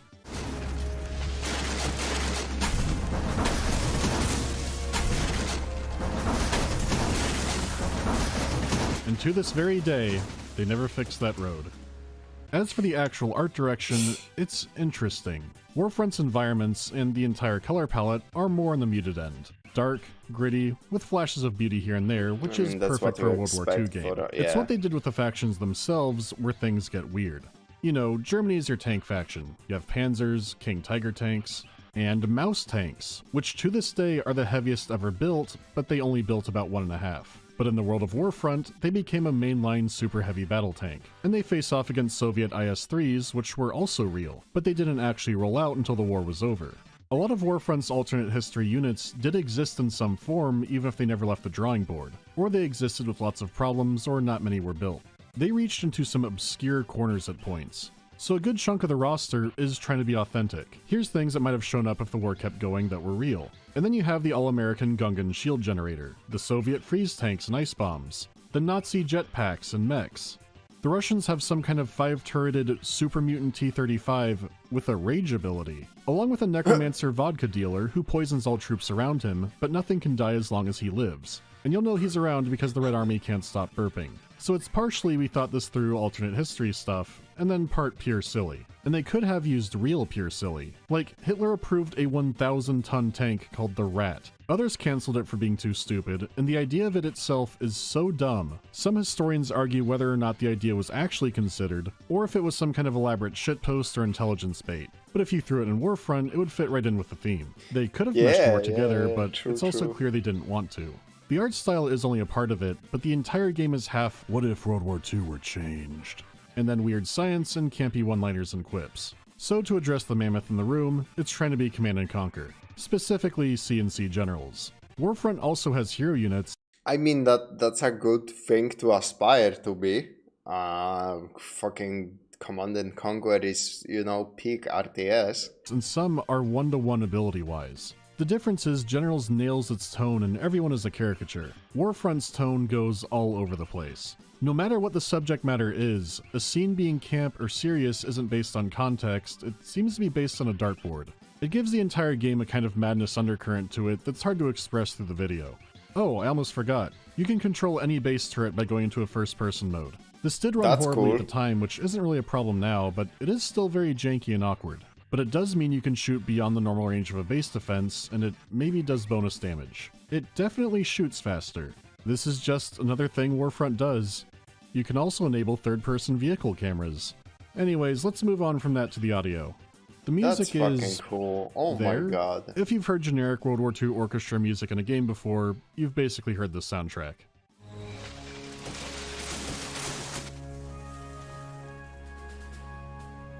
Yeah.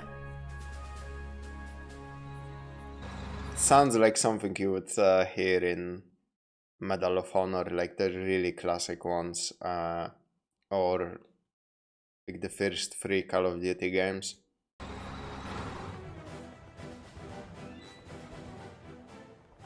Now that's a good place.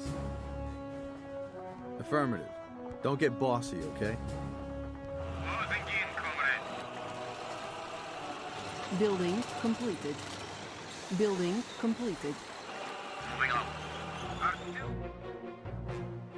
It's fine. It's perfectly fine and fitting background music. I didn't notice it often, but when I did, it didn't last for long. On the other hand, the voice acting is your premium Swiss RTS cheese. Closing in! Gigguk wants some trouble! Grandpa is here! Red, white, and blue! The unit barks are good, but it's the briefings where things get bizarre. Boys, if we lose, our sons will grow up drinking English beer. Are we gonna let that happen? No! Typical American. The last one to the party. That's right, we always get to clean up your mess. Clean up your mother! There are bits of pops and crackling throughout the game's entire audio, which isn't horrible, but definitely... That line could have used a second take, but I don't know if they understood the concept of a second take, because goddamn, that's some rough voice acting. Noticeable. The good news is that the rest of the game's audio is competent and well designed. When you're building units in your base or researching good tech, you get that good UI clicky feedback that you're hoping for. And the actual sounds of battle are great as well. You'll get random unit chatter, punchy explosions, and sharp gunshots. You can tell the difference between Allied and German tanks just by their motor sounds. The more famously awful sounds of the war, like Katyusha rocket launchers and Stuka bombers, do sound authentic. Even the sci-fi weapons, which do get out there, never sound like a stock. They audibly fit into the world just as well as anything else. The mixing can be strange at points, like sometimes the vehicle's engine sounds louder than its weapon, but overall it's a solid battle soundscape.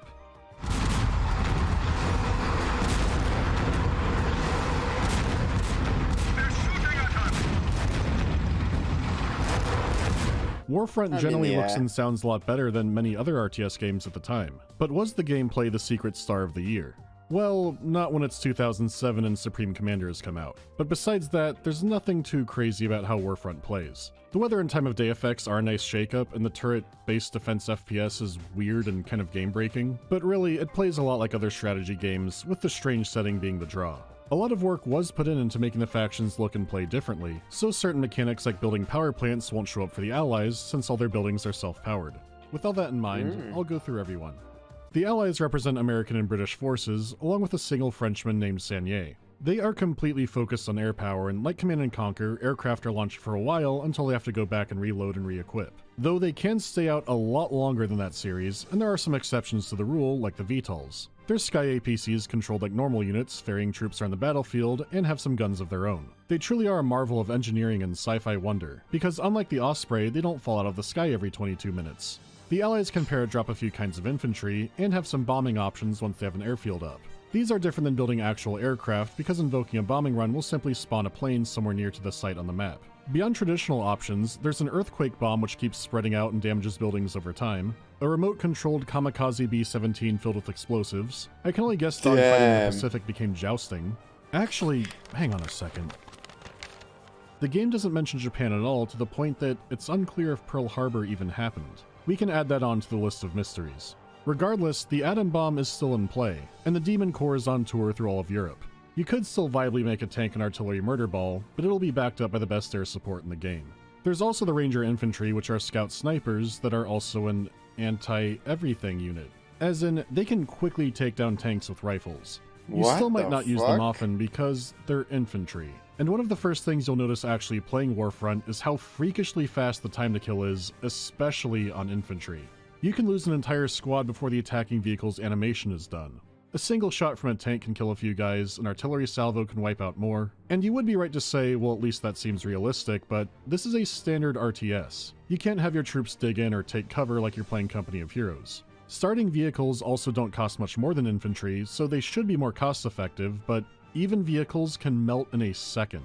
You could look away for 5 seconds and lose as many tanks or more. Warfront has some of the fastest time to kill I've ever seen in an RTS. Looking at my footage, that fucking pile of goddamn tanks, Jesus Christ. Even playing as allies, you may notice I'm using lots and lots of tank murder balls. It's not me trying to cheese the game, these are the units that don't die in half a second.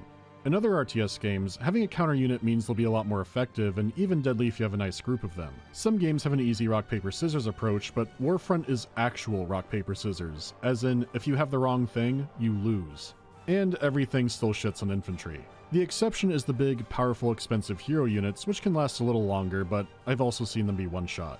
And then you'll see a hero mow down an entire tank division with a single Gatling gun. They might outrange the enemy, or have a survival ability or buff, and this lets them shell out the insane damage without dying like a mayfly. While some games have obvious hard counters, Warfronts aren't always so simple. This is a world where a sniper rifle and a flamethrower might as well be a rocket launcher when it comes to armor. This is not the kind of game where every unit has a useful role to fill. Most of your early and mid-game roster becomes completely outclassed by what comes later. And it's not because they can't contribute to a fight at all, it's just because they can't survive more than an actual second. So you end up aiming for maximum range artillery and air support, and using high-tier armor that can actually— That's fucking insane how many tanks are dying like every second of the fight in the footage. Jesus Christ, I never seen that in a real-time strategy. Survive an engagement. Your hero units unlock abilities as they level up, including buff and debuff auras. They can increase the range, damage, or armor of surrounding units. And these auras work on each other, so you typically keep all of your heroes inside of the death stack. Again, they can be extremely powerful, but on their own, they're paper. On top of that, regular units can also get promotion bonuses, which includes lots of extra HP and armor, and self-repairing. To sum it up, while this naturally happens in some other games, this one is really encouraging you to make a tank doom stack. It won't hit as hard in the beginning of the campaign compared to Skirmish because they're slowly rolling out the tech tree, but you will immediately feel the effects of biblical rock paper scissors. And don't get me wrong, building doom stacks is fun in any strategy game. It's just rare to play one that feels like it's actively pushing me towards it because anything lesser explodes like Aqua Teen Hunger Force. Again, this is version 1.0 and nothing came after. What's incredible is that this all seems to be working as intended. Playing through the tutorial, there was a line near the end that caught my attention. Every type of unit is especially effective against a certain kind of enemy unit, but equally weak against another. Therefore, there are no ultimate weapons in Warfront. What these units could be is a mystery, but they truly mean it. There are units a faction can only build one of, which sure feels like the super unit. The Germans have a giant, expensive, flying Zeppelin fortress. It can crumple near anything on the ground, but will die in seconds to a single enemy fighter or anti-aircraft unit. The intent seems to be, no matter what, you can always make a comeback with the right troops. It feels like it was hyper-balanced, but not in a way like StarCraft. It's like the entire game's balance was based around the units themselves, and no thought was put into the time or resources needed to actually make them. Don't worry if the enemy spend a lot of time and money building the fuck you cannon, you can counter it with something 5% of its cost. I'm not even that great at RTS games, but the problem with the combat here is incredibly in your face. It makes me wonder if they added the FPS mode for turrets, because if the turret isn't matched up with the attacking unit, it does near nothing to them. The one thing I know infantry are great at surviving are shells from an anti-tank bunker. It could be the FPS mode was added as an oh shit button for that kind of scenario, to make you slightly more effective instead of useless. Getting back on track, the allies can have their armored columns escorted by very pretty aircraft. And you've got good harassment potential for anything not screened by AA. This is especially impressive because they don't have jet fighters like the Germans do. We might as well move on to them. The Germans are the more turtly faction of the game, and when it comes to skirmish, these are Germans and not the Nazis. I'll go over why that is when we do get to the campaign, but despite everything pointing to this being a Wolfenstein situation, it's instead a new Germany that has ousted the Nazis. They just still have exoskeletons and sonic weapons and jetpacks and everything else a cartoon supervillain would have. They have the lion's share of experimental and science fiction units, which is to be expected.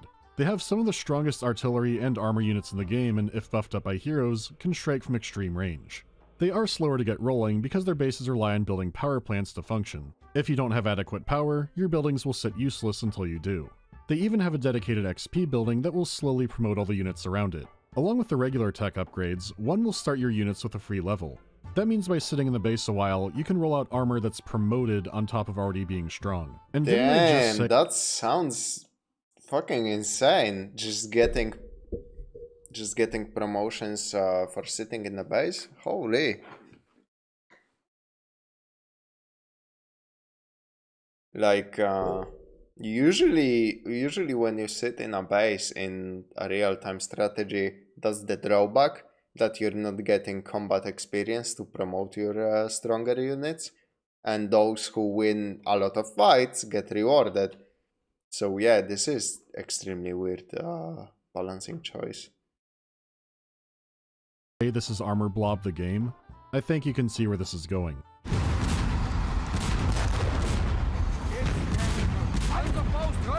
This is the armor faction in a game already heavily in favor of that. They may lack paradropping and bombing options that the Allies have, but they do have guided missiles to shoot down their aircraft, along with the Super V2 facilities that sit in the base. Getting hit by V1s is bad enough, and here, the upgraded Super V2s are almost a nuke, and it's not carried by a lumbering vulnerable plane. In straight up tar pit brawls, this is the faction that wins. So you're either going to be outmaneuvering or outblobbing them to win, or focusing on mopping up their AA to let planes do the work. A wise rapper once said, "Check your exoskeleton, so I will." I mean, it is the hero unit on the box that draws you into playing it. In-game, they are very good. They're quick, they mulch infantry and light vehicles, and they can launch rockets that'll own zone larger tanks, and they are insanely cost-effective once you have them. The one thing I find strange is how stiff and awkward the model is for them. They're a lot more articulated in the cutscenes, which is fair, but on the field, the entire top half is like rigor mortis. This is power armor stuck in a permanent come at me bro posture, but not nearly as cool as that sounds. I guess we should be thankful because looking at old concept art, it could have been way funnier. Oh god, a mech. Where do I aim? It's not a big deal, just funny to imagine people buying this game for the big Nazi robot, and then when they encounter it in-game it's a puppeted forklift. Alright, last and kind of least, Soviet Union. Since they had no campaign, I didn't play these guys nearly as much as the other two, but they've still got some interesting aspects to them. Where the Allies and Germans need to build a fairly pricey builder unit, the Soviets have a much cheaper combat engineer. He is but a man, and the Red Army has the most types of infantry in the game. Try to contain your excitement. This is the designated swarm faction. Their units are cheap and can come out quickly. Through technology, they can build vehicles even faster and have 2-for-1 infantry. To keep the army on the march, they have a few extra ways of earning income. Usually, there will be a mine near your base, and you build a supply depot. Trucks can be constructed from there to gather resources from the mine and drop it back off. A merry-go-round of wealth that'll continue until the mine runs dry, or another faction destroys it. From there, most maps will have passive income centers like oil wells or banks that can be captured by infantry. So once these mines run dry, you're more pushed to contest these points in the map. Even if these are all destroyed or inaccessible, Allies and Germans have their tech buildings able to create some passive income in the endgame. This means infantry's main usefulness is capturing a building, since any infantry can do it, and they can capture any building. You'll notice in the early game that the AI tends to send a few guys into your base to try and capture buildings, just in case you have no defenses at all. And yes, if you capture the enemy's HQ, you get their whole tech tree. Perfect. Damn. Now, while Soviets still use mines, they don't need a depot because their HQ is the depot. It also means that building more for a resource site is another fully operational base. Then they have the Gulag, which will add passive income based on recently defeated enemies. Well, holy shit. They still have the pure passive income building with the black market, but it will near instantly pop out a group of units from the enemy factions through the Lend-Lease program, which here just means dumping a big stack of cash. They have little in the way of air power, or anti-air for that matter, but they can steamroll in the right circumstances. The thing is, while they have cool units like the freeze tank and giant moving turret, their true potential is in base breaking. For a price, every so often, they can immediately spawn partisan fighters on the map. They are only infantry, but they also have a burrowing APC.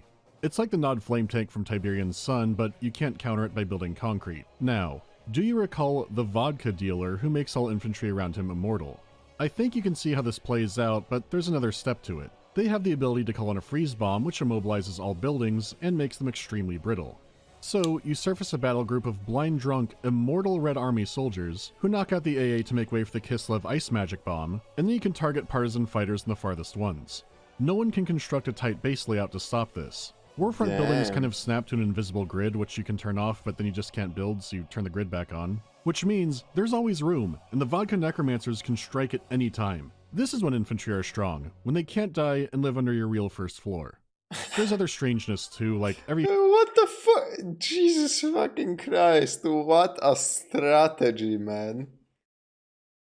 Yeah, also, god, the vodka necromancer. faction can choose a strategy to buff up a certain kind of unit, but it's free to switch to it and you can switch it in 6 seconds. Every faction can also build bridge layers to cross rivers, that's pretty awesome actually. There are lots of great little touches and upgrades each faction can get, which I won't go over in detail, but playing it, you do get the idea of how the factions should play, it's just the balance is scuffed to hell and back. All that said, it is still fun to play. I wouldn't dream of trying to get sweaty playing it, and the spectacle isn't as great as some other games, but it has lively animations and the lighting and weather effects give it visual appeal, and the chaotic destruction of the battles looks and sounds satisfying. There's a healthy amount of skirmish maps with a few game modes, and one that sounds incredible, but for human multiplayer only. Secret Orders gives each player hidden objectives, which the others can only guess at. When a player makes solid progress on their own, the objectives are revealed to everyone, and the game would go apeshit. It's a genuinely amazing idea. Warfront does have other little common RTS problems too, like pathfinding occasionally glitching out, but on the gameplay end, I think this is a few patches away from being something really good. Sure, really good is still a CNC Generals clone with a World War II skin, but that would still put it above many RTS titles. As is, it's a Doomstack game with some quirks. Speaking of those, it's time to go over the campaigns. I did have to redo some missions because it looks like the save system is broken on modern machines. But the story did keep me wondering where things were going, and kept raising more and more questions. Many will never be answered, so spoilers from here on out, let's start with the Allied campaign. Damn. I don't know if I want spoilers for Warfront Turning Point, a game made by a studio that is probably defunct by now, and fucking series is dead and you cannot even purchase it via any like modern means, so I mean, yeah. For the Yanks, they designed beautiful bloody flying machines. Thanks. Designing it was easy. Testing it against real Nazis is a little tougher. The Allies have returned after 3 years of occupation to liberate London, and the British resistance could not be happier. Grunt here. Understood, sir. As you ordered, sir. You need recon? The operation is commanded by General Wells, and all-American action man John Lynch just wants to obliterate Nazis. So when London is liberated, Lynch is unhappy that Wells won't let him chase down some remaining Nazi trucks. Instead, he's sent to defend a different Allied base, and this is what kicks off a few mysteries. For one, there's some kind of anime villain looming over the battlefield. Lynch is a super commando and super genius engineer who may have invented the helicopters. He also makes Pepe Le Pew seem like some kind of monk. Farmhouse up the road. Our intelligence says the farmer has 3 beautiful daughters. My mission is to confirm that. He is a colonel, but it's still not clear exactly what his deal is. The cutscenes can sometimes randomly get a marking that looks like your screen is damaged. I'm guessing it's where your cursor was before it played, but I have no idea what causes it. In the plot, while Lynch is beating down the Nazis, he gets word that one of their commanders is nearby.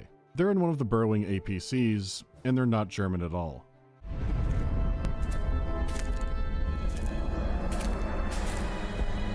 Drop your weapon, honey.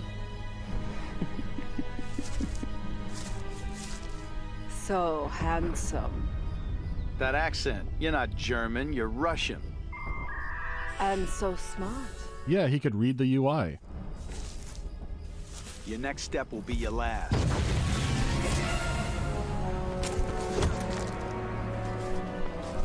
Le Mans. I'll give you something to laugh about, honey. Was she? We are rapidly approaching Metal Gear territory, but like I said before, this is an impressive amount of cutscene work for a strategy game. Yeah, we already know the kinda. units get pulpy, so this kind of tone could be perfect for the story.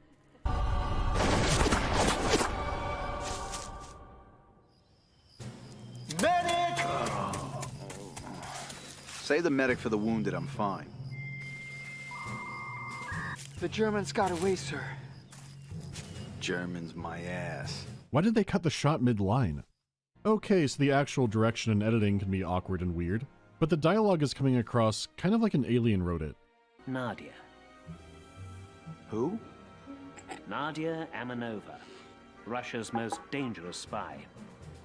You're bloody lucky, Lynch. Most men who meet her don't live to tell about it. I knew she was Russian. She's a puppet for the Nazis now. I knew she was Russian. This is our Jimmy Neutron. Wells then says to forget all that because he needs to rescue General Hart, a German. He's a resistance member who got sniffed out by the Nazis and was part of the truck convoy that Wells didn't let him attack. Wells got all this information from a double agent who Lynch will be partnered with. No way. I'm not trusting my life to some half-German spy. He's Tim Allen grunting. What's happening? This is Anna, your new partner. Count me in, sir. That was a quick change of heart. Looking at you, I feel the call of duty. I'm starting to feel it too. You Americans think war is a game. At first, it seems like the next mission will be one of those fun, hero unit-centric ones. Instead, you meet up with Sanye, who will be in the background of many scenes, and then it's a mission like any other. There are secondary objectives you can accomplish for a higher score, maybe earning you a medal in the campaign menu, but it's not that tempting, and the side objectives aren't that exciting or engaging either. Come to think of it, there weren't any horrible missions, but also not any great ones. The structure could be fine, but with how this game is set up, a lot of the missions end up feeling the same anyways. Even when they mix up environments and objectives, it feels like you're not doing too much differently. The compelling story is a great driving force for a strategy campaign, but Warfronts feels more like attending a dingy circus. You might see something entertaining, or you might see a chimpanzee rip the handler's fingers off. Lynch, meet Germany's greatest warrior, Roland Hellmann. Cool bazooka. Hope you haven't been shooting it at Americans. Just Russians. Hey, me too. See, he says that after a mission where he killed Nazis to rescue that man. And then they both realize, hey, someone's been blowing up our stuff and capturing our scientists, and it's not you. And it's framed like a sitcom. The Russians. They're raiding both sides. With this revelation, they decide the time has come to kill the new Chancellor of Germany. They never say Hitler, they only say the old Chancellor when talking about him, and the new guy is the new Chancellor, who has moved up near the front lines in Normandy to consult his generals. He's vulnerable, so the Allies try to paradrop directly on top of his house, and they all get shot down, so you have to build a base and attack from the ground, which leads to a dramatic 5-minute cutscene of the battle to get to the new Chancellor. I'm not sure who he is, he's definitely not Himmler, so I did start to wonder if every character is purely fictional. General Hart seems like a not Erwin Rommel, and they've mentioned no other historical character by name. It would be an unusual choice, but maybe that's what's happening. When the new Chancellor goes boom, it almost seems like the end of the game.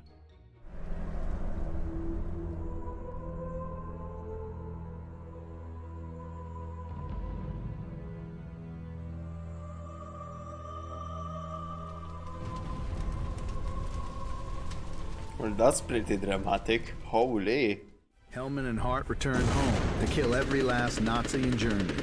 As for me, Allied Command decided to send me to Italy. Hooray, a holiday at last. I thought I'd get 3 weeks of wine, pasta, and hot Italian beauties. Instead, I got 3 months of Nazis.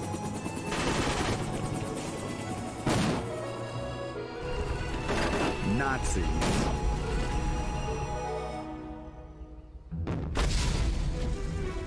And more Nazis. The tone bounces like Kangaroo Jack. You don't get the effect from the video, but it was a long death scene. If this was Hitler, then sure. I'm sure some people have some opinions on Hitler. This is all for a man named the new Chancellor who we know nothing about. And then it goes right to an Italian adventure mission where the Soviet Union shows up because they want to be there when the last Nazi fortress in Italy falls. It may seem like I'm skipping a lot, but I'm not abridging that much. It's like the plot is rushing to get to something, you just don't know what it is yet. And then one mission brings it all together. Citizens, break out your party hats. History will be made in Berlin this morning with the signing of a peace treaty. The British, the Americans, the Germans, and the Soviets will all lay down their weapons.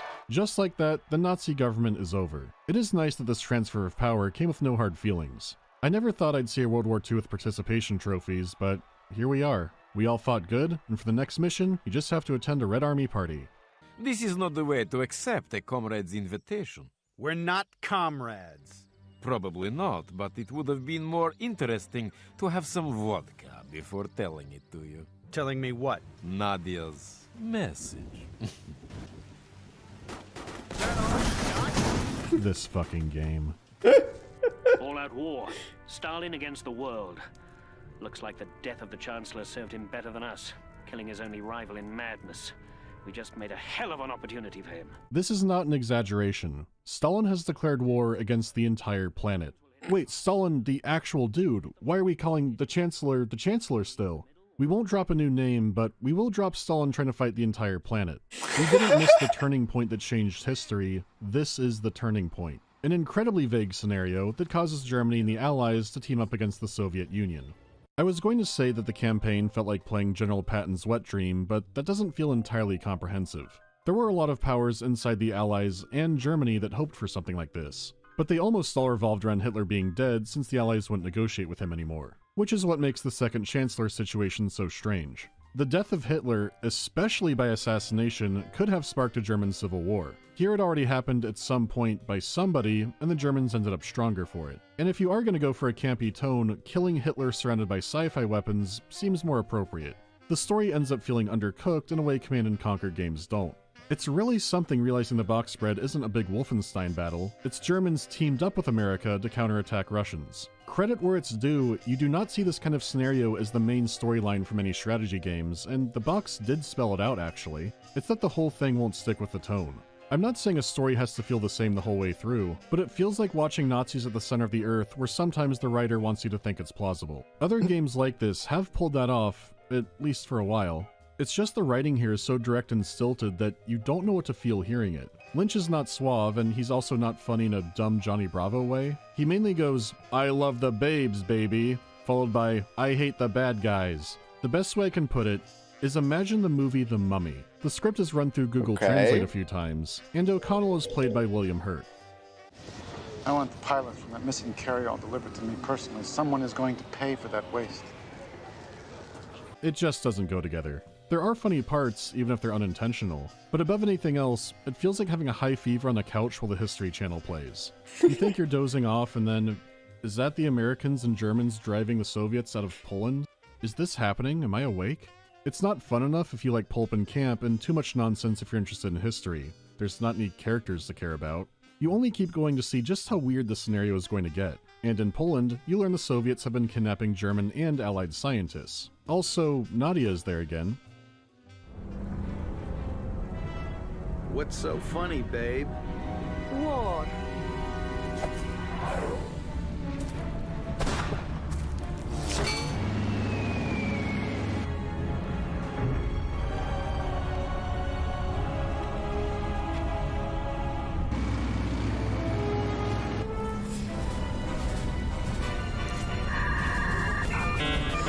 What's the matter? Never seen a bright-eyed girl before? Sure I have. I just never had to kill one.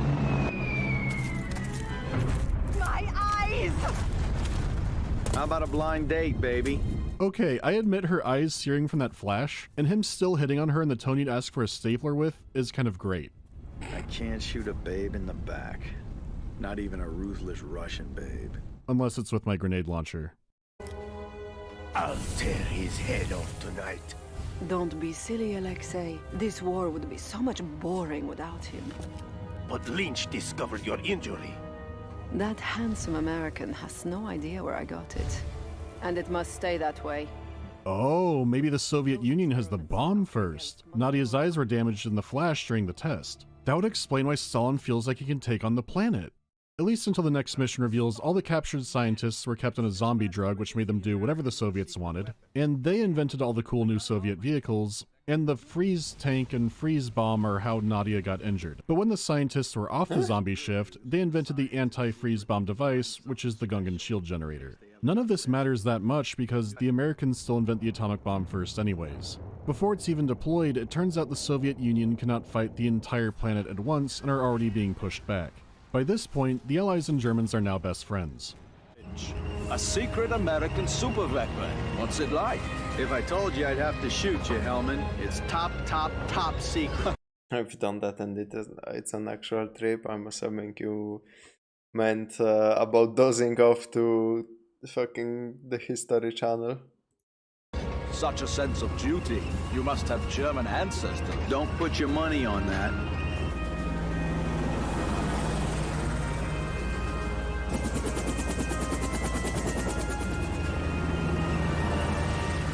Okay, who made this game? Digital reality based in Hungary. Okay, this is making more sense. What?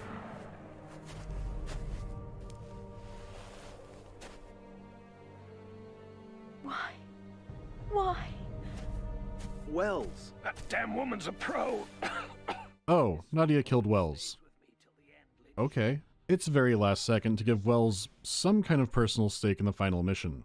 They frame it like you're about to fight a super weapon in Ace Combat, but the red square is filled with lots and lots of the Soviet super tanks and artillery pieces. The freeze rays are here too, and it's the only mission that sticks with me.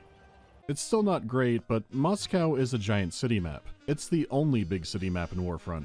And with how awkward the pathfinding can be, I think I can guess why. They may have a lot of, Soviet Union is The Soviet Union is secretly... Shed, who would have guessed? Damn.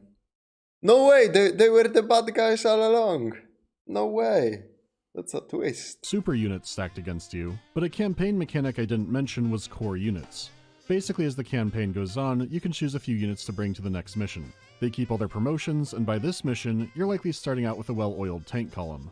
It is still a big armored brawl, but the map design was made with that in mind and accommodates that a lot better. The bonus objectives are cutting off enemy reinforcements, so you actually do want to go for it. It's still pure destructive chaos, but a map built with that in mind does play a lot better. Once you take down all the super weaponry, the war is over. So now it's just me and Nadia. It's payback time, baby. His voice acting is so stiff, I can't get over it, man. Cowards! Hi, baby.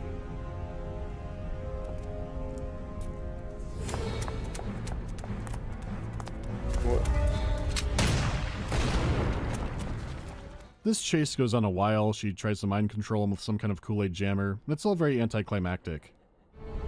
You look better in a jail cell than in a coffin, babe. What? Okay.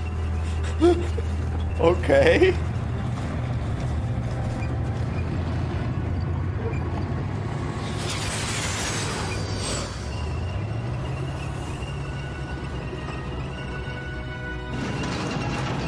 What a weird game. Holy fuck.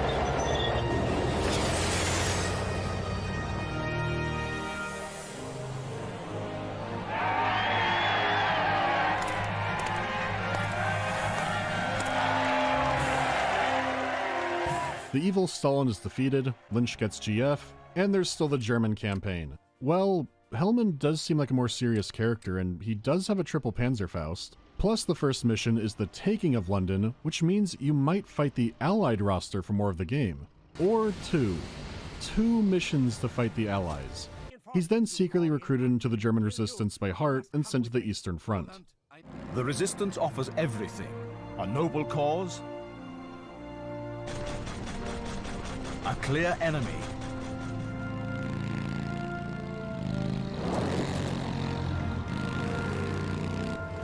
and last but not least, babes. Are you kidding? He's an Aryan version of Lynch? No, we're not doing this. A good chunk of the fun in these campaigns is facing off against different factions in different scenarios. You get 2 missions against low-tier Allied units, and then you're back to fighting the Soviet Union again. And because it's all tank ball, and it reuses missions from the German perspective, it sure feels repetitive.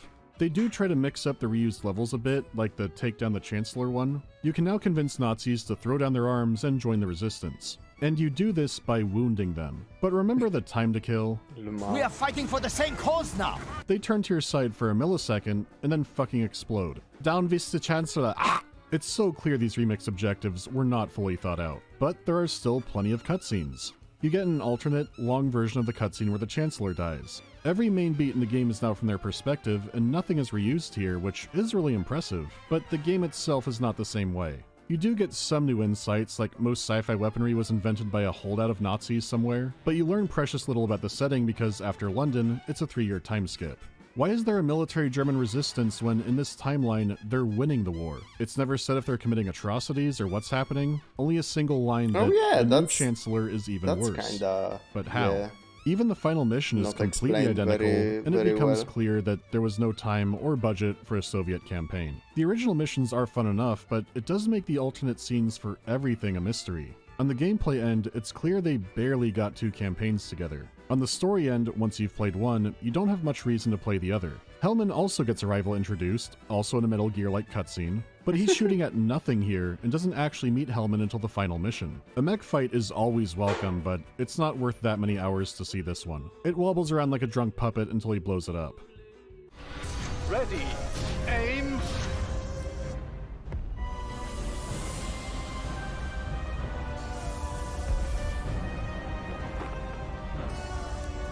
Peace at last, Roland. Roland?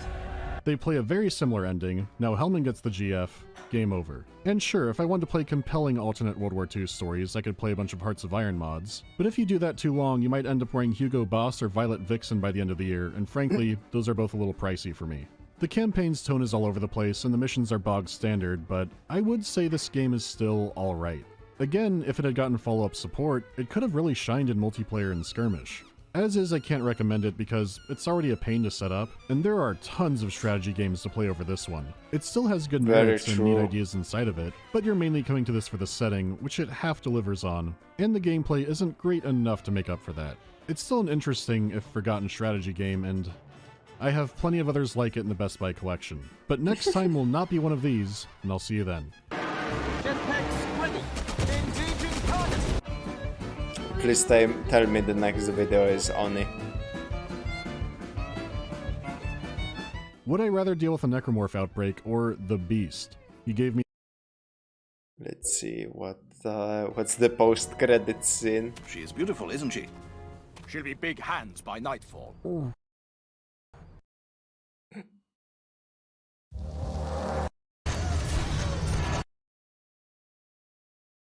So yeah, very weird game. Not sure who they targeted with. The developer is a fucking mystery. Somehow they co-developed games with Grasshopper before doing some shovelware racing games and then fucking disappearing off the face of the earth. What the fuck?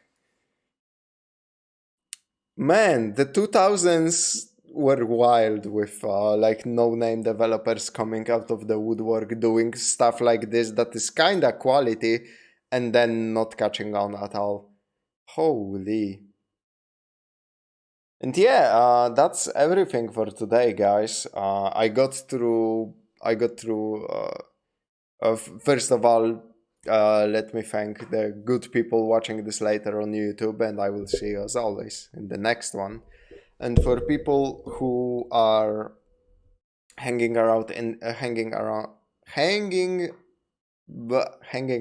stream, yeah, this is my last stream until like the very next week. So, and because I'm taking a break, and I just wanted to really quickly put this together to at least give you something to, you know, see while I'm away.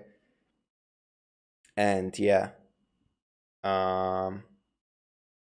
yeah, thank you very much for joining me and bantering with me in the chat. It always makes these things you know,